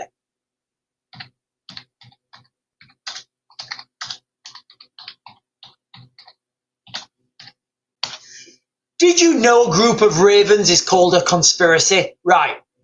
This is for 50. Right, guys, listen, I'm going to play this video real quick. Tonight, guys, let's talk about the Black Eye Society. Black Eye Club refers to the growing number of celebrities, politicians, business elites, and heads of state that seem to suddenly and mysteriously have wound up with black eyes. Some people believe that when a celebrity gets a black eye, it is a mark that they've been inducted into a secret society such as the Illuminati. Some people even believe that the black eye is related to a life-extending surgery that is only available to the rich. All these theories sound crazy until you see the oddly enormous amount of celebrities that have gotten this injury. You got Ariana Grande, Lady Gaga, Pope Francis, as well as the Pope that preceded Pope Francis. For real, how are you going to tell me that the Pope ended up with a black eye? Twice. You got Kanye, George Bush, Bill Clinton, Barack Obama, Prince Andrew, Prince Philip. There are countless more of these examples. Just recently on March 1st, 2021, it was reported that Mitt Romney got a black eye. Are black eyes really that common? I mean, I've never gotten one, and I know 2 people who have. We're going. Yeah, I knew it, guys. I knew it. There's something in this with the black eyes. Elon Musk's now got a black eye. Is he in this club now? Is he part of this club? I mean, I don't know, guys. I'm just putting these things together. The Black Eye Club and the Black Eyed Peas. I don't know if that's connected. The Black Eye Club, although not officially an organisation, refers to the growing number of politicians, celebrities, business elites, and heads of the state who have suddenly, mysteriously wound up with black eyes. We can add Elon Musk to that now. You know, and again, like we've got, I don't know, maybe it's like the Eye of Horus. Has that got something to do with it? Has that got something to do with that? The Eye of Horus? I don't know.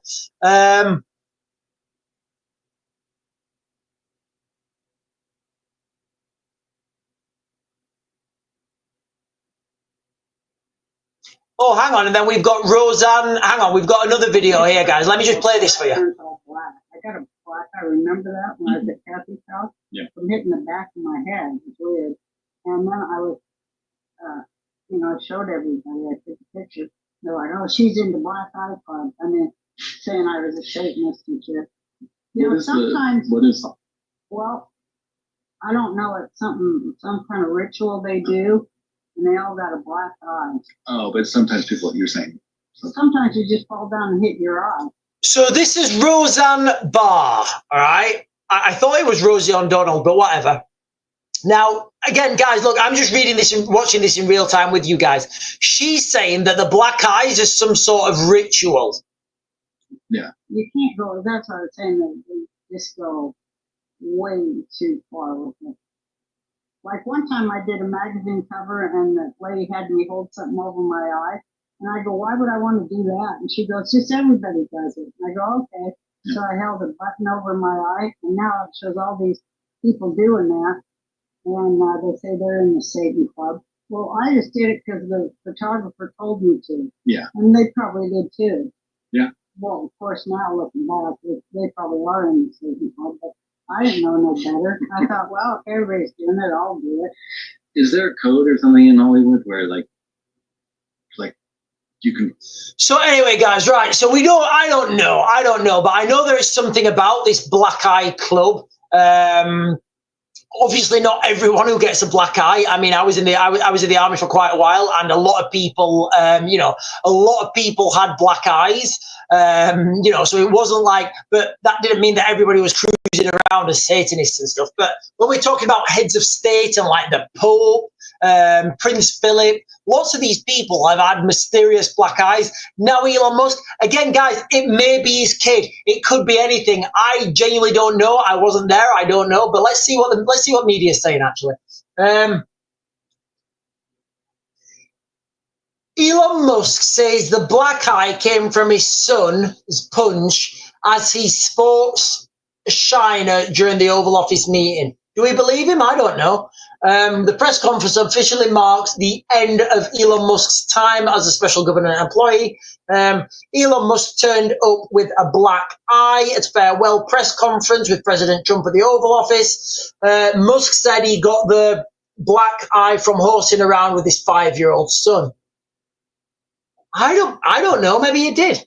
I said, go ahead, punch me in the face, and he did. Really? Do you say that to your son? I don't know. Yeah, of course you do. And he did it. Trump said, I didn't notice it, actually. The billionaire revealed how he got the injury while speaking at the White House during Friday's press conference, officially marking the end of his time as the special government employee, heading up the Department of Government Efficiency. He also said how he wasn't anywhere near France, referring to the incident this week with France's First Lady. Yeah, it's not really that much. It's not really a bad black eye. But guys, look, you know, when we're talking about the government, you know, like literally, I mean, Elon Musk just walked in there and closed down a load of departments. Like, what are they going to do with that extra money? And those people who've been made, you know, those people who've been made, like, got no jobs now, like, what are they supposed to do for money? Like, have they found other jobs in other departments?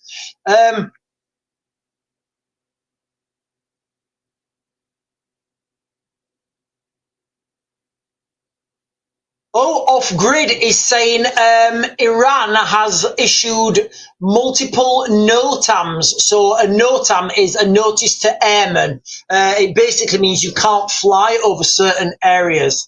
Linda Lou, I've had mine all my life. It goes into my hell. Oh, right. Okay. So Linda's got a permanent black eye. Trump said he didn't notice. It's not a bad black eye, guys, to be fair. Anyone noticed Elon Musk sporting the triangle? Again, guys, when people are talking about this thing, because people like stand like that, don't they, when they're, I don't know. I mean, what are you supposed to do with your hands? Like, it's very difficult. You know, when you're giving a brief to a lot of people, what are you supposed to do with your hands? If you're not on a lectern, like, what do you do with your hands? If you wave them around, it looks erratic. If you put them behind your back, it looks weird. What are you supposed to do with your hands, literally? I don't know. I don't know, guys. I don't know. Benji is saying, are you concerned about Iran, Israel? I think they might go to war. Saw that on X. Yeah. So the United Kingdom, here in the UK, it's like this conflict in the Middle East. It's not the main event for Europe. The main event for Europe, in all my videos, the main event for Europe has always been Ukraine, Russia, and then later on the Far East. Whereas the main event for America is the Middle East. So am I concerned? Yes, of course, I'm concerned about all conflicts and all unnecessary suffering. But I don't think it's going to affect people in the United Kingdom as much as what's going to be happening in Europe.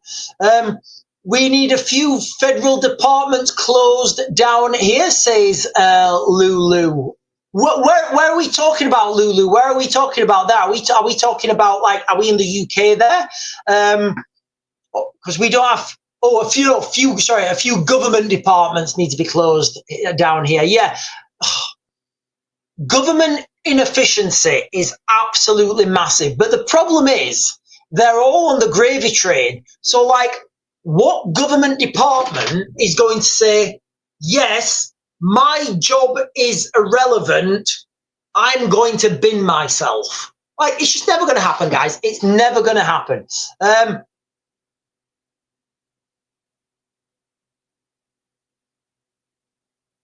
Oh, and Jamie is saying, what's the movie where they knight people, then give them a smack so they don't forget it?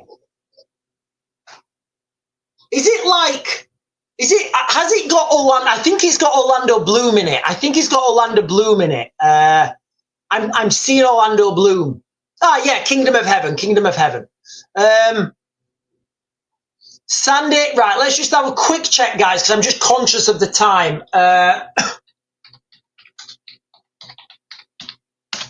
Remember, the United States will support freedom of movement of anyone. The United States will support freedom of movement of any allies that want to stop Iran gaining a nuclear weapon. Here we are, guys. Iran-Israel war anytime now. Israel media confirms. Saudis warn Iran to reach agreement with US or risk war. As US seeks Iran deal, Israel again raises possibility of strikes on nuclear sites. Let me open one of these up and give a bit more context. So this is relatively new, guys. So this is from 12 hours ago. If I can, right. Saudis warn Iran to reach an agreement with the United States or risk war with Israel. That doesn't make sense. Does it? Either come to an agreement with America or go to war with Israel. That doesn't make any sense. But whatever. I'm just reading, guys. All right, this is not my opinion. Saudi prince told Tehran the region can't bear more escalation. Response was that Iran wants nuke deal but won't end enrichment. Wall Street Journal says US preparing term sheet that includes enrichment ban.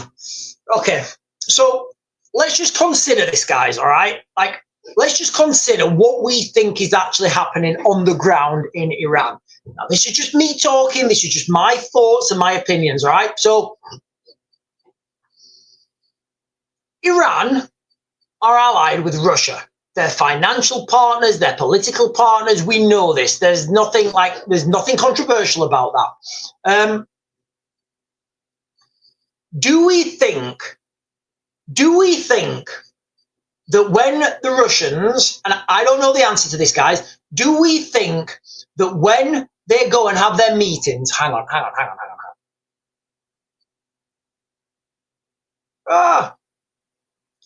Yeah, so do we think that when they have their meetings, all right, do we think that when they have their meetings, you know, and we've got like the Iranian delegates and the Russian delegates, and they're all meeting wherever they meet, do we think this conversation has ever happened? We need some nuclear missiles. Oh, we've got nuclear missiles. Oh, can we have some? Yes. When are you going to send them? Tuesday. Okay. Do we think like any conversations have ever happened like that? So all this talk about nuclear enrichment, I just think it's smoke and mirrors, guys. You know, I think if the Iranians like really want to get their hands on nuclear missiles, like I just think the Russians will give them. And you know, and it's a done deal. Grumbling grunts, I think there's things in place now where even our internet wouldn't go down. I might be wrong though. I think the internet can go down. You know, I really do. I do think the internet can go down.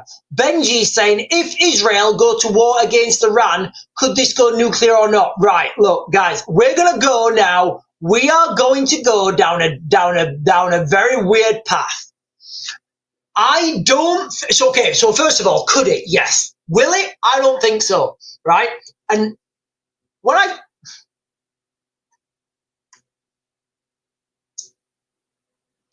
let me caveat this first, guys. All right. I've done a lot of research on this. I've read a lot of accounts of UFOs being seen near nuclear bases and then all the nuclear weapons turning off. I've you know, watched interviews of people that were saying that, you know, the United States launched intercontinental ballistic missiles and they were taken out in space.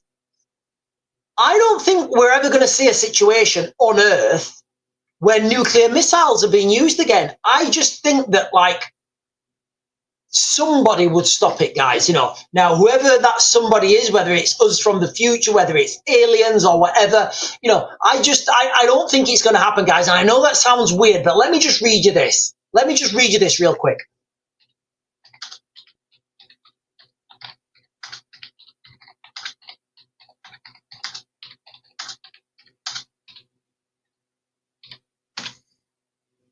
And again, this could all be lies. This could all be lies, guys. This could all be lies.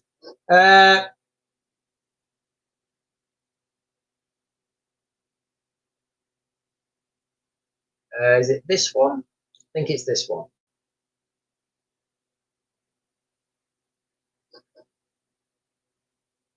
Right, so I'm just going to read you this, guys, all right? And this isn't, you know, you guys can go and look at these reports and you can read it for yourself. Retired US Air Force captain recalls UFO encounter, says UFOs turned off 10 nuclear weapons.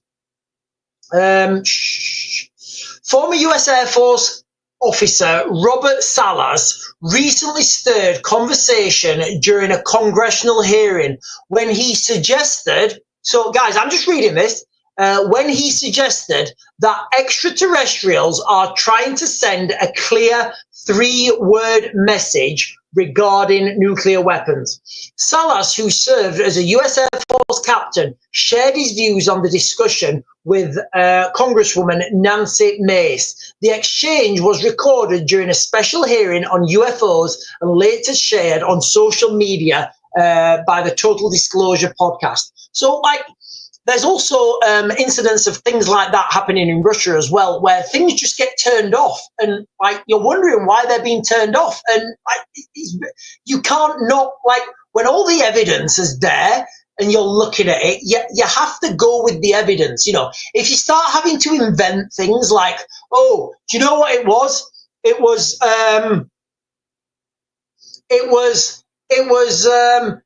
the Russians. They had some new drone that nobody knows about and nobody can tell. You know, you're starting to like invent stuff to make things. Think about Occam's razor, guys. Occam's razor principle, all right? The most likely thing that something is the one that has least variables. So there we are. You know, so I don't know what it is, guys. I don't know what it is. Benji is saying, I genuinely think the people in charge of those decisions, strike with nuclear weapons, have a plan B to survive a nuclear war. Well, again, you know, nuclear wars are really survivable. Like, people, like, everybody like thinks that these nuclear exchanges are going to be like, well, they'll be world as we know it ending events. But like, look at the survival rates, guys, from Hiroshima and was it Nagasaki? Look at the survival rates from Hiroshima. If you're not in that initial blast zone, you've got a good chance of coming out of it. Okay.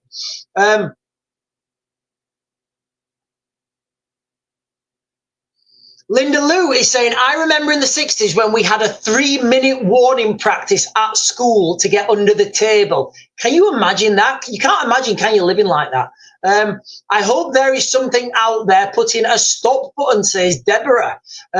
Lulu, aren't they all too old to use now? The nuclear stuff's been around for years and not used. Yeah. Well, this is one of the arguments. So this is one of my arguments as to why Putin's not used a nuclear weapon yet. There's a lot of the stuff that goes in nuclear weapons. It's the fissionable material. It's nuclear. So it has a half-life. And what that means is the half-life is the time it takes for the material to be half as potent as when it was made. The one I have a little bit of experience with is tritium. Tritium is used to accelerate these weapon systems. I don't know exactly, but you have to put an amount of tritium in nuclear weapons. Now, tritium, it's like 40 grand a gram. So when you think about people like in these vastly corrupt countries, do we think that like the head of the nuclear weapons is paying 40 grand a gram for tritium? Or do we think he's just pocketing it and pretending he's done it? Like, I don't know. Maybe they are. But yeah, nuclear weapons need a lot of upkeep. They need a lot of technical. They need a lot of technical support. They need a lot of refurbishing. They need a lot of new materials constantly upgraded. So I would say that countries like the United Kingdom, who have a small amount of, that have a small amount of nuclear weapons, I'd say they've got a more likelihood of having their fleet up to date and kept intact. Whereas like people like Russia and America who have like thousands, I would struggle to see how those are all kept intact. Brad Stone, oh, hang on. Brad Stone is saying, someone said nukes don't exist. It's a fear weapon and Hiroshima was a huge firebomb. I don't know about that. Maybe, I don't know. Look, guys, there's a good question over here on YouTube. I'm just gonna throw it up.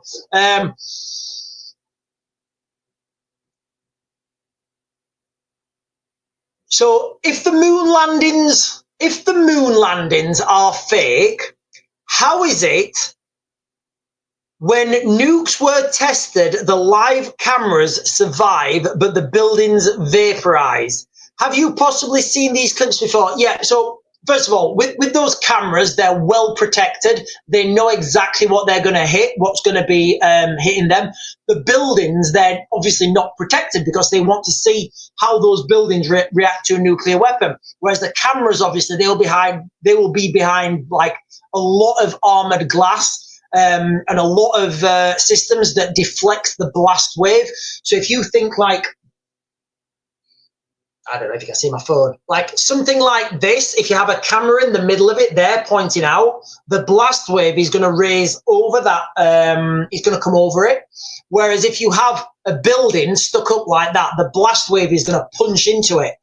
So, you know, the cameras can be engineered. But going back to the moon landings, guys, going back to the moon landings, let me just, yeah. So going back to the moon landings, I've always said, right, if the moon landings are fake, and when you look at the moon landings, right, and you watch that, like, when you watch the moon landings now, it looks ridiculous. It does. It looks absolutely ridiculous. Like, you've got these guys goofing around, and it looks fake. But again, I've never been to the moon. I don't know what you would run around like on the moon.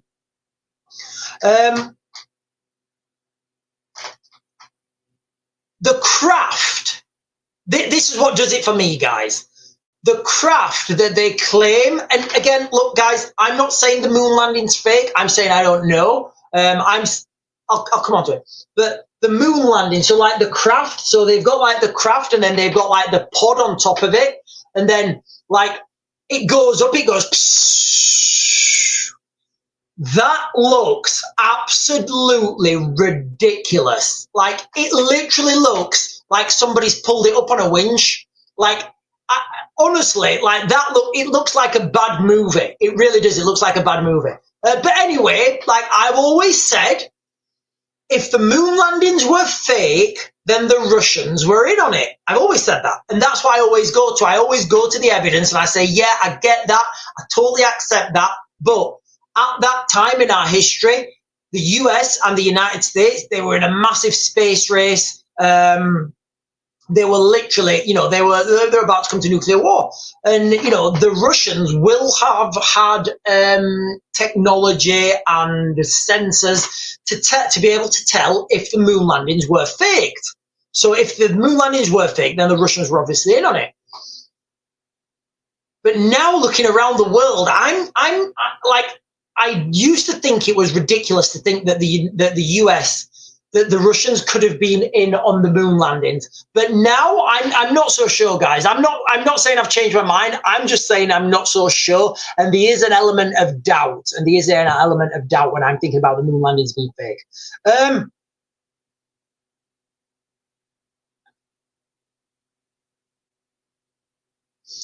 German fighter pilots in World War II told the US they think the US aircraft we thought theirs. I don't know what that means.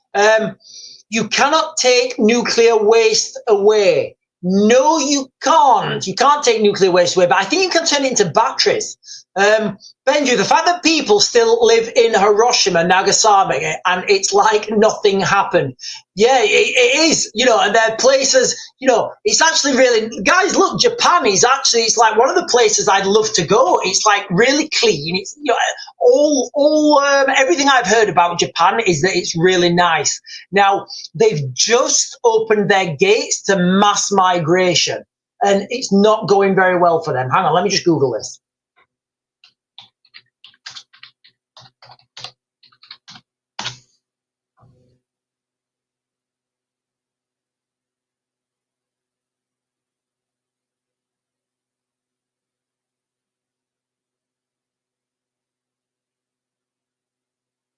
Yeah, so I think in 2022, Japan opened its doors to like mass migration.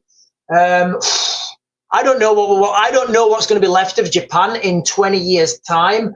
But like, if you want to understand why the United Kingdom had to open our doors to mass migration, now I don't like it.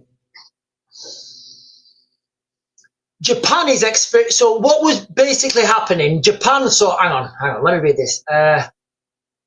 Yeah, so in Japan, they were suffering with a labor shortage due to an aging population, and that's what was happening in Japan. So they had to open the doors to migrants and let people come in, like literally let anyone into Japan. I think this is going to, like, it's going to destroy, I think personally, that this will slowly erode, it will slowly erode Japanese culture. It will start slowly, but then it will go exponentially like it has in the United Kingdom. Right, MLR 420. Oh, Germany thought UFOs were American. An American thought that, oh, right, okay. So ML 420 here is saying the Germans, the Germans saw the UFOs in the skies. The goddamn Americans, we saw some crazy ass flying things in those skies. I don't know what AH has got in those skies, but damn, geez, Jesse, they're real fast. So in the second world, in WW2, both Germany and the Americans thought that these UFOs were from the opposite side. Deborah Phillips is saying maybe they're both about to grass each other up on what they each know. Right, guys, listen, I'm just going to jump down because there are so many comments.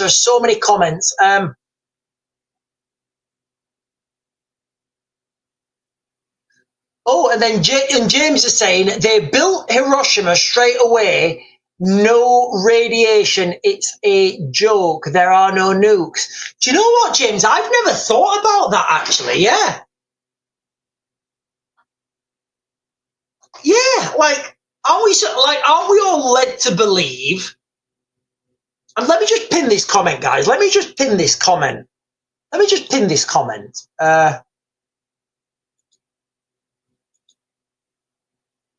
So James is saying they built Hiroshima back straight away, no radiation. It's a joke. There are no nukes. Like, I've certainly never seen one. But yeah, like, we're all led to believe, and look, I'll be quite clear, I don't know the answer to this, but we're led to believe that once a nuclear weapon goes off, the whole ground is like radiated. And okay, so from my military, I know that most of the harmful radiation, like, is gone within 48 hours. Like, a lot of the radiation is like as long as you don't touch it, along the radiation, the radioactive fallout. After 2 weeks, like, a good percentage of it is gone.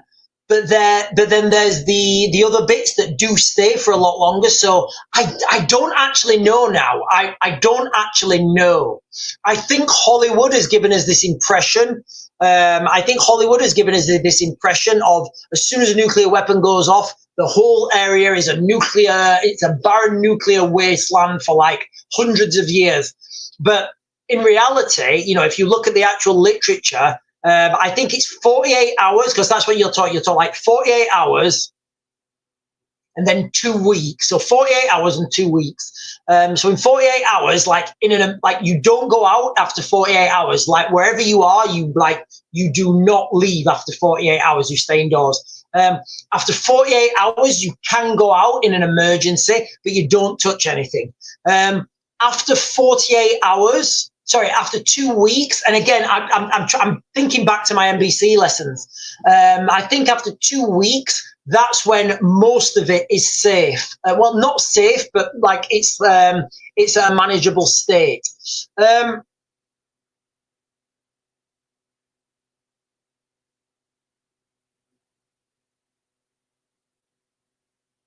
Oh, guys, look, okay, so there's a comment here. I'm just going to pin it, all right? And I need to be quite clear. I'm all for, like, migration. I'm all for migration.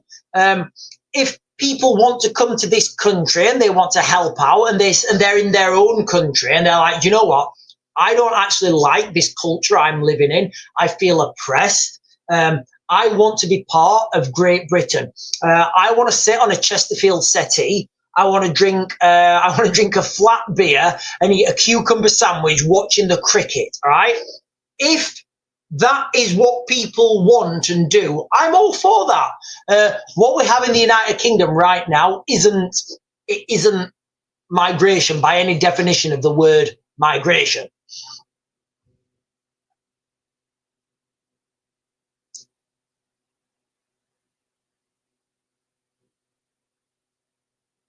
Oh, and then, okay, so Off-Grid is saying the nuke was used as an airburst, 600 meters, which limits its long-term contamination. Yeah, so the contamination from a nuclear weapon, it's the fallout. So it's like, it's the earth and the debris that are pulled up into that explosion, and then they rain down. So that's what we talk about with the contamination, the fallout,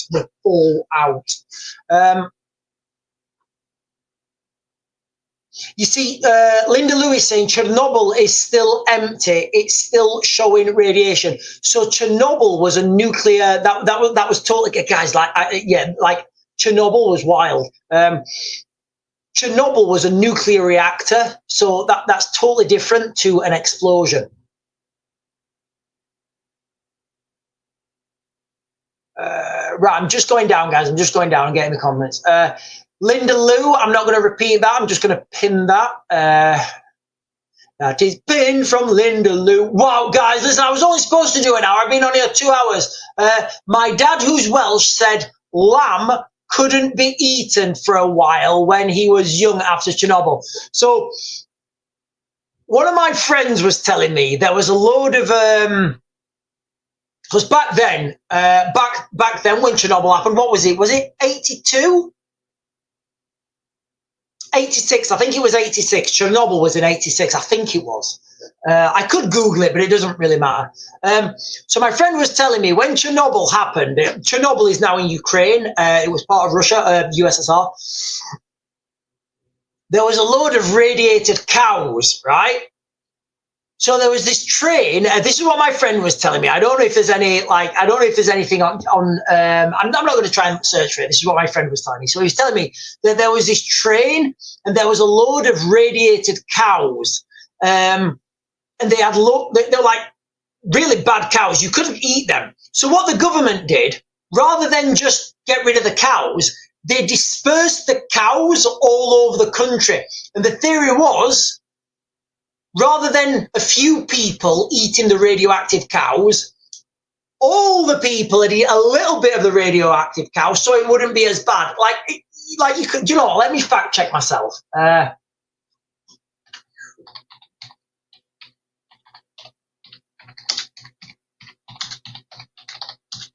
I'm just searching radioactive cows after Chernobyl, so I don't know what's gonna pop up, or if I'm gonna be on some sort of search list.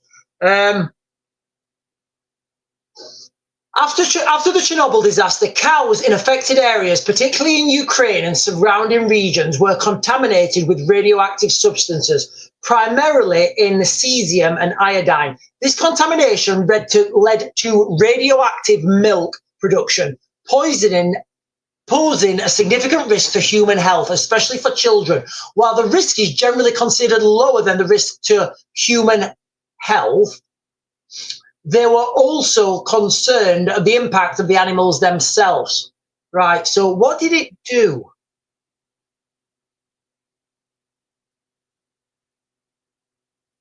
Right, I'm not going to look into it too much, guys, but I'm pretty sure my friend was telling me that the government put the government put these cows on like a train, and they was like driving them around the country and just like offloading a few cows in different places. And Sandy is saying they banned beef ribs in the 1980s. Oh, I used to think I wanted to be living in the 1980s, but definitely not if they banned beef ribs. Sean, people are really starting to wake up. Keep up your good work. Thank you so much, Debbie Phillips. Thank you so much, Debbie Phillips. Angela Dawson, you glowed in the dark. Yeah, glowing. Yuri, why is milk glowing green? It's new health milk from government. They give it, it makes you very strong. Like bull. Okay, I drink it. It's very cheap too. Oh, Yuri, my stomach very bad. Like, you can imagine, can't you? You can imagine. Right, ladies and gentlemen, I am going to close this down now. I am going to close this down on TikTok. I'll probably be about for a couple of minutes on. YouTube because there are a couple of questions there that I need to ask. Anyway, guys, listen. Thank you so much for being here with me tonight. Again, for TikTok, I'm going to mag to grid and I'll be on at some point tomorrow. If you guys want to jump over to YouTube, I'll be on there for 10, 15 minutes or something. Right, guys, I'll see you soon.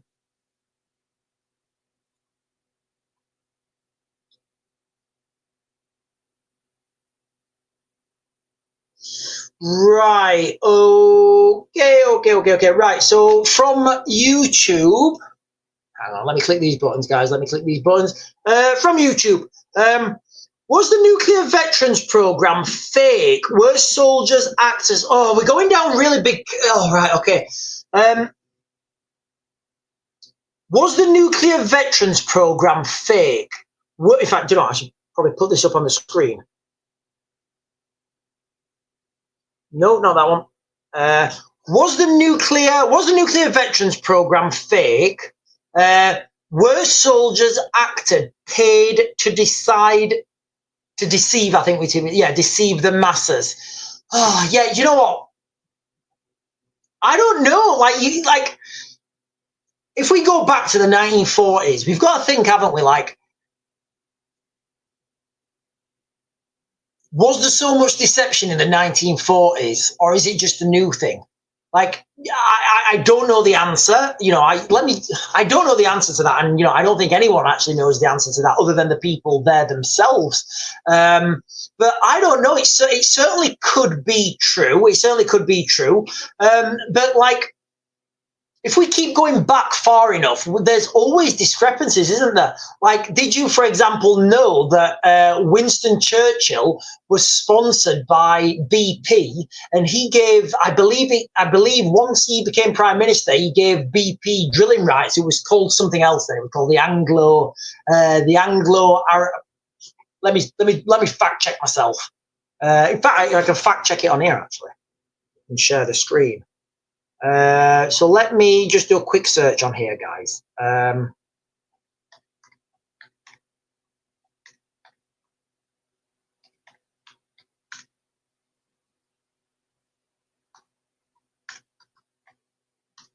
I've just done a quick search for Winston Churchill BP donor. Yeah, so here we are, guys. So where are we? Yeah, so Winston Churchill was known for his strong ties to the oil industry, particularly BP, which was then known as the Anglo-Persian Iranian Oil. He played a crucial role in ensuring the survival of the company by switching the British Navy to BP's oil. Additionally, Churchill, as a second lieutenant in the British Army, donated a skin graft to a wounded fellow officer, Richard Molyneux, during the Battle of Omdurman in 1898. I don't know what that's got to do with the skin donor. I put donor in, didn't I? So that's AI hitting it. So yeah, there's all these things. Like, if you go back far enough, you know, all this skullduggery, it still used to happen in the 40s, in the 20s, and you know, it's just literally repeating itself now, and it's all still happening. Oh, a few people joining over from a few people jumped over from TikTok. No way about Churchill. I'm shocked. Has anyone got any integrity? This is what I mean, guys. You know, because of the internet and social media and like these things, everybody, like, nothing's hidden anymore. Like back in the 40s, you could hide things. You could hide things and bury them and no one would ever know. Now, there's too many people with mobile phones, too many people putting information online. You just cannot hide anything anymore. But these am I saying that right? Antiquated, sorry. These antiquated establishments and bureaus, they're still living in the past. They don't understand that they can't hide things anymore. And the problem is, when people get found out, like this thing with Keir Starmer and the 3 Ukrainian models, if that was in the 1940s, no one would ever know about that. That story, you would only know what happened on that story from reading the tabloid. Literally, that is it. You would only know what happened there from reading the tabloid. And the tabloids could write literally anything, and you would have nothing else to gauge your opinion on. So yeah, it's, you know, all this skullduggery, you know, you could go back and say it's a long time ago. In 1963, Kimmy is saying hi, Sean. I'm saying hi right back. Right, guys, let me go and get a bottle of water quickly.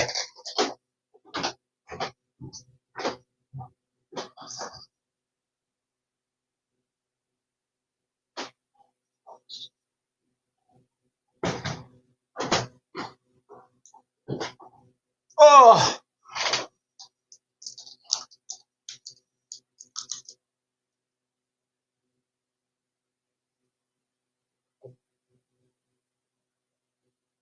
Oh. Right, ladies and gentlemen, so I think I've answered all those questions. Listen, guys, if you're on and you've not done so already, can you please hit those follow buttons, the follow, the like, the subscribe, all those ones that help us out, guys, because I really appreciate those buttons that you press. Anyway, ladies and gentlemen, I'm going to shoot now. This video will upload onto YouTube. I do need to put some thumbnails on these because they are a bit odd. Oh, Lions is just saying there quickly. Interesting that the fire is not spoken about on mainstream media. It to me just seems all suspicious. It just seems really suspicious. The rumor is, and this is just a rumor, guys. And this is from an interview I was watching with Andrew Bridgen, and he does seem to bring some good information out. So the rumor from, I broke my desk. The rumor from Andrew Bridgen is that these 3 Ukrainian models were reporting to a Ukrainian dissident in, I think he was in Spain, who was assassinated 4 days after this fire happened. So, like, you see where I'm going, guys? Like, reading between the lines there, the government found out what had happened. These boys attacked Keir Starmer. The government found out, or they already knew, and again, I'm just reading between the lines here, guys. It may be total coincidence. The government found out that they were working for this Ukrainian dissident. I think it was in Spain. I'll just do a quick search for it, guys. Let me see where he was.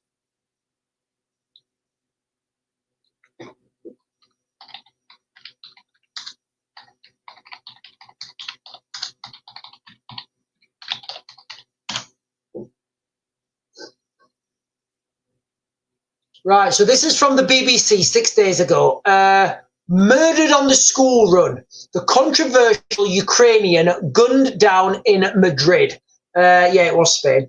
Andriy Portnov's murder in Madrid suburb may have been shocking, but it has not exactly triggered an outpour of grief in Ukraine. So, allegedly, from that interview that Andrew Bridgen gave, this guy, Andriy Portnov, these boys were reporting back to him. So if you look at what's just happened, right, somebody's attacked Keir Starmer's car or whatever, you know, they've arrested the people, and then the person who was controlling them is being assassinated. Like, what? Can you contextualize that, guys? Can you contextualize that? It's insane.